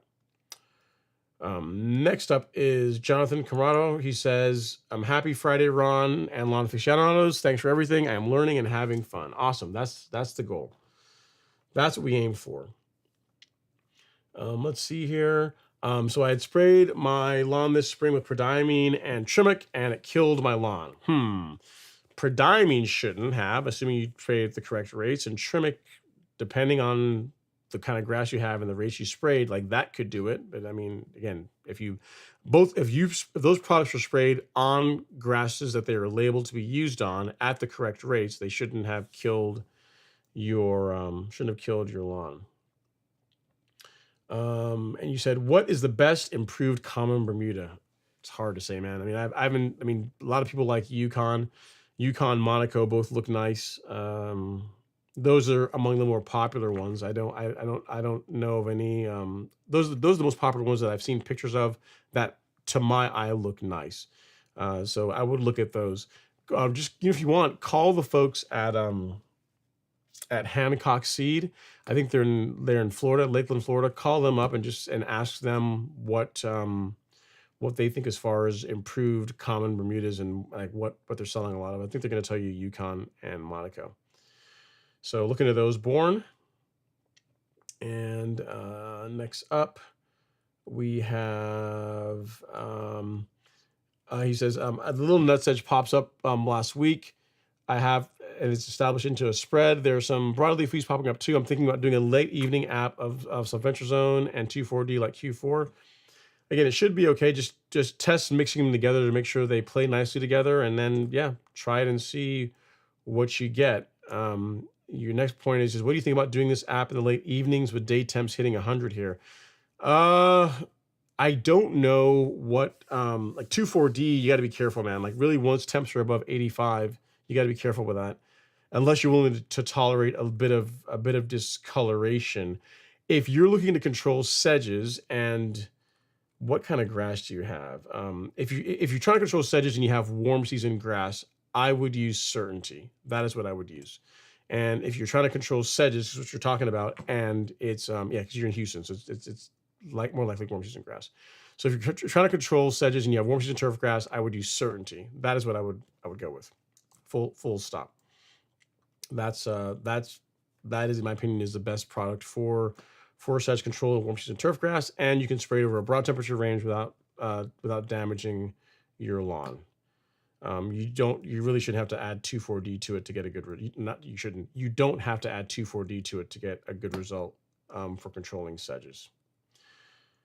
All right, Shelby Amos is up next. He says, "What's up, Ron? Going on a 5-day vacation next week. Plan is to spray PGR bifenthrin 901C Saturday, and then mow at setting 1 on Sunday, lower than normal on the true cut. Thoughts on the plan, but a PGR, but a bit heavier. I wouldn't go heavier, man. Like here's the thing. Like, it's just, if you're going on vacation for 5 days, just know that the grass is going to grow out some over that time. It's going to get a bit longer. You can do your normal growth regulator app. If you want to increase the rates to within what's the acceptable range for your particular grass type, like that would be okay. So for example, the rate that I use and I recommend for folks for spraying Primo, right? It's like 0.125 fluid ounces per thousand for hybrid Bermuda grass at the low end, all the way up to 0.2 fluid ounces for Bermuda grass every 2 weeks on the high end. So if you've been spraying at say 0.125 all season long and you're about to go on vacation and you want to go up to like 0.2 or closer to 0.2, like that would be okay because you're still within the range of what's acceptable for hybrid Bermuda. What I would not do is to spray it like half an ounce per thousand. Like that's way too much, and you're going to cause problems with doing that. So as long as you stay within the acceptable range for your grass type, that would be okay. But regardless of what rate you use, it's still going to grow out. It's still going to be, you're not going to come back 5 days from now and it's going to be at like half an inch or whatever you're maintaining the lawn at. It's still going to be a bit taller. So just prepare for that is all I'm saying, Shelby. That's all I'm saying. And next up is Seth. He says, "Thanks for the answer. I'll be report back next Friday. The Bermuda lawn wasn't taken care of. So you're starting back getting the yard back together for the kids." Cool. Yeah, keep working on it, man. It's a process.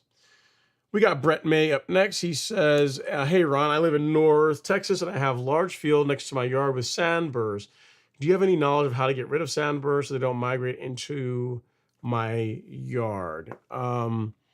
So I'm first what you're referring to as far as sandburrs. I know Celsius will take care of stickers. Like if that's what you're referring to, like Celsius will control those. If it's something else, then just what I would say is getting a selective herbicide that is labeled to control those while also being safe for your lawn type, which I'm guessing is Bermuda. He didn't say, but I'm guessing it's Bermuda. So if it's Bermuda, then find a herbicide that's labeled for use, that's safe for it, but that's also labeled to control sandburrs. If you're referring to stickers, then Celsius will do that. Celsius will control that. So that's what I would look into. I would look into this along with some surfactant. And you're gonna have to manage it because like wherever your lawn butts up to that field, that's where you're going to have the most pressure, and you're just going to have to manage spraying it there. I don't know if prodiamine is labeled to prevent those from growing in. I don't know the answer to that, but you can certainly manage it with Celsius. So hope that helps, Brett. And then next up is Omar. He says, hey, Ron, can I use PGR and fertilizer to make my lawn spread faster? So growth regulators are Primo, a good nutrient program, fertilizer, and regular mowing, particularly at lower heights. If you're dealing with a grass like Bermuda, yes, that will help your lawn spread and fill in faster. Growth regulator by itself and fertilizer by itself will fertilizer is going to push growth, but really if you're trying to get the lawn to fill in as quickly as possible, don't forget the mowing part. Like mowing is an important part of this. Like that's going to encourage the grass to throw out new leaf, is going to encourage lateral spread. It's just that's a big part of making that combination work well. Okay, so PGR fertilizer, yeah, but make sure you're also mowing regularly as well too. WJM4 says, Ron, isn't Sedgehammer okay for warm and cool season lawns? It is. It is labeled for use on warm and cool season turf grass, but it's just much slower than Certainty. That's why I like Certainty for warm season lawns. So if you have a cool season lawn, then Sedgehammer, because that's pretty much your choice.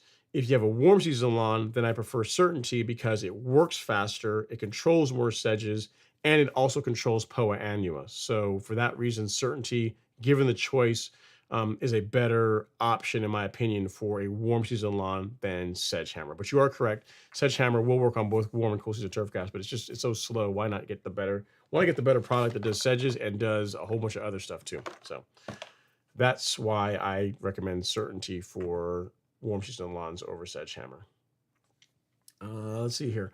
WJM4 says, Highlander Bermuda is what I've gotten from Hancock. Okay, cool. And then Johnny Nelson says, I just joined. What region are you in? I'm in Northeast Georgia. That is where I am. And then next up is Jimmy Miller. He's in the house. He says, I cannot believe I caught your stream tonight. 7 bags of carbonized PN applied at 10 pounds per thousand. Like the humic, I was covered in black powder, ran into my tree guy. He took one look at me and said, good Lord, what have you been doing? Must be the humic and the Carbon Pro G. Cool. Sounds like fun times, Jimmy. Let's see here. Miguel Milano is up next. He says, hey, Ron, I applied prodiamine on 5/23 and weeds are dominating my Bermuda. Should I reapply or just keep spot spraying? It's a lot of nutsedge, crabgrass, goosegrass, and spurge. So a couple things, Miguel.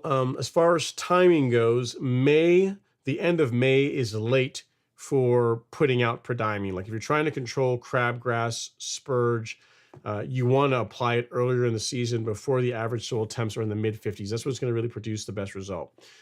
As far as controlling sedges, prodiamine isn't labeled for that. I'm trying to think if it does goose. I think it does goosegrass too. I think so. But sedges, I don't believe prodiamine is labeled to control sedges. So that you would manage with a post-emergent herbicide like Certainty.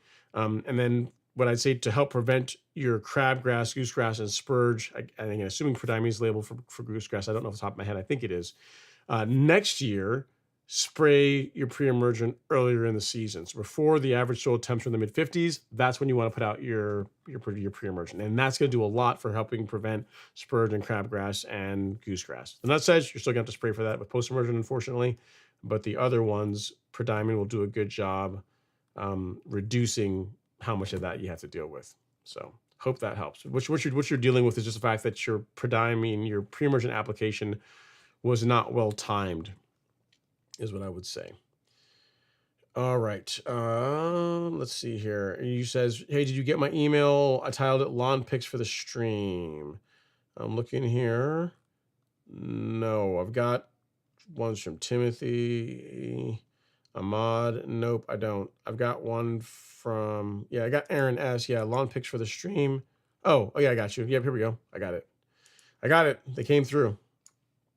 All right, so this is picture 1. So looking at this, fresh apples, I mean, how low are you mowing? Because it looks like some areas where the grass is being cut a bit lower. Like you see some areas there where it's nice and green, other areas where it's like the color's not as nice. But the thing that I'm seeing here, for example, if you look along the air conditioner, actually let me zoom in here a little bit. You look along like going between your neighbor and your neighbor's house and your house, you see that long straight line there that looks like a mower. Like that kind of points to me that like your mowing height could be part of the problem. So that is what I'm leaning towards. And then this other picture you sent, it looks like you put sand or something on the lawn. Show that really quick. Looks like you put sand on the lawn, and or you know what? It might just be sand that's just still growing through. Yeah, because in this one, along your sidewalk, you can see sand was applied there, and it looks like the lawn just hasn't grown through. So I just say time, man. Like along the driveway, you can still see sand there, and along the sidewalk, you can still see sand. So what I'm looking at that I think is like a mowing track might be just a heavy sand application. So what I would say is give it some more time. It looks like it's growing in. It's just a little bit slow. And you're saying it was like that before the sand too. So I would say so. Give it time. Let's see how it responds, because the only other things, it's not a shade problem because looking at the pictures here. There's plenty of open space for sunlight. I don't see any kind of a pattern that kind of leads toward like there might be some debris under there. But check it. Like get a screwdriver and check in to see, make sure there's not rocks or anything under the areas that are struggling. And then, yeah, you're asking a question about raising your height of cut. That wouldn't be a bad plan, because if you're mowing, there are some areas that initially to me look like the grass is seeing some light scalping. So the way we get around that is to either sand, which you did, or raise the height of cut up just a little bit. So that's what I would lean towards. So hope that helps. Fresh apples, and if you need anything else, let me know. But that's what I'm leaning on. It sounds like a combination of the grass is still recovering from the top dressing, and that you're mowing a little bit shorter. All right, Timothy Wolf is up next. He says, "Hey Ron, I sent an email regarding some issues with the lawn cutting below an inch. Thanks for the help." So let me look here at the pictures, Timothy. So, yeah, I mean, it looks thick, Timothy. Have you, this season, did you scalp or do anything to thin this out? Because it looks, the way you know what it looks, it has what I call like like it has like a dirty carpet look to it. I mean, I'm not trying to throw shade or anything at your lawn, or not, but it has like when Bermuda gets really thick, and you don't do something to thin it out, it tends to get kind of clumpy, like what I'm seeing here.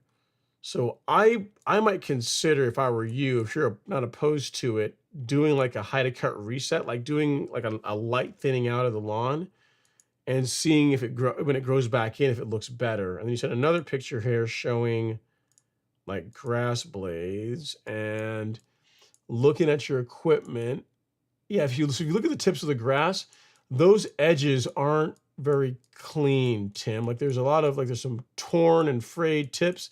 So, couple things. One, I would look at doing like cleaning out, like doing a reset. So maybe like a height of cut reset, a light scalp, and then check your equipment, because looking at the picture here, like the edges of the grass look a bit torn to me, which points to like your equipment not being sharp. So I would, if you've not sharpened your mower blades recently, or if you got a real mower, if you've not, I don't think this is being real mower, but if you're using a rotary mower, consider sharpening the blades. That would be something I would do. And then like a light scalp, and see 14 days later after you do that light scalp how the lawn recovers. I think that's going to help things, between sharpening the equipment and then just kind of cleaning that out, because it looks really thick and matted up to me. You know what I mean? It looks like it could benefit from like a little bit of a clean out to me. So give those things a shot, and then and let me know if I can help with anything else.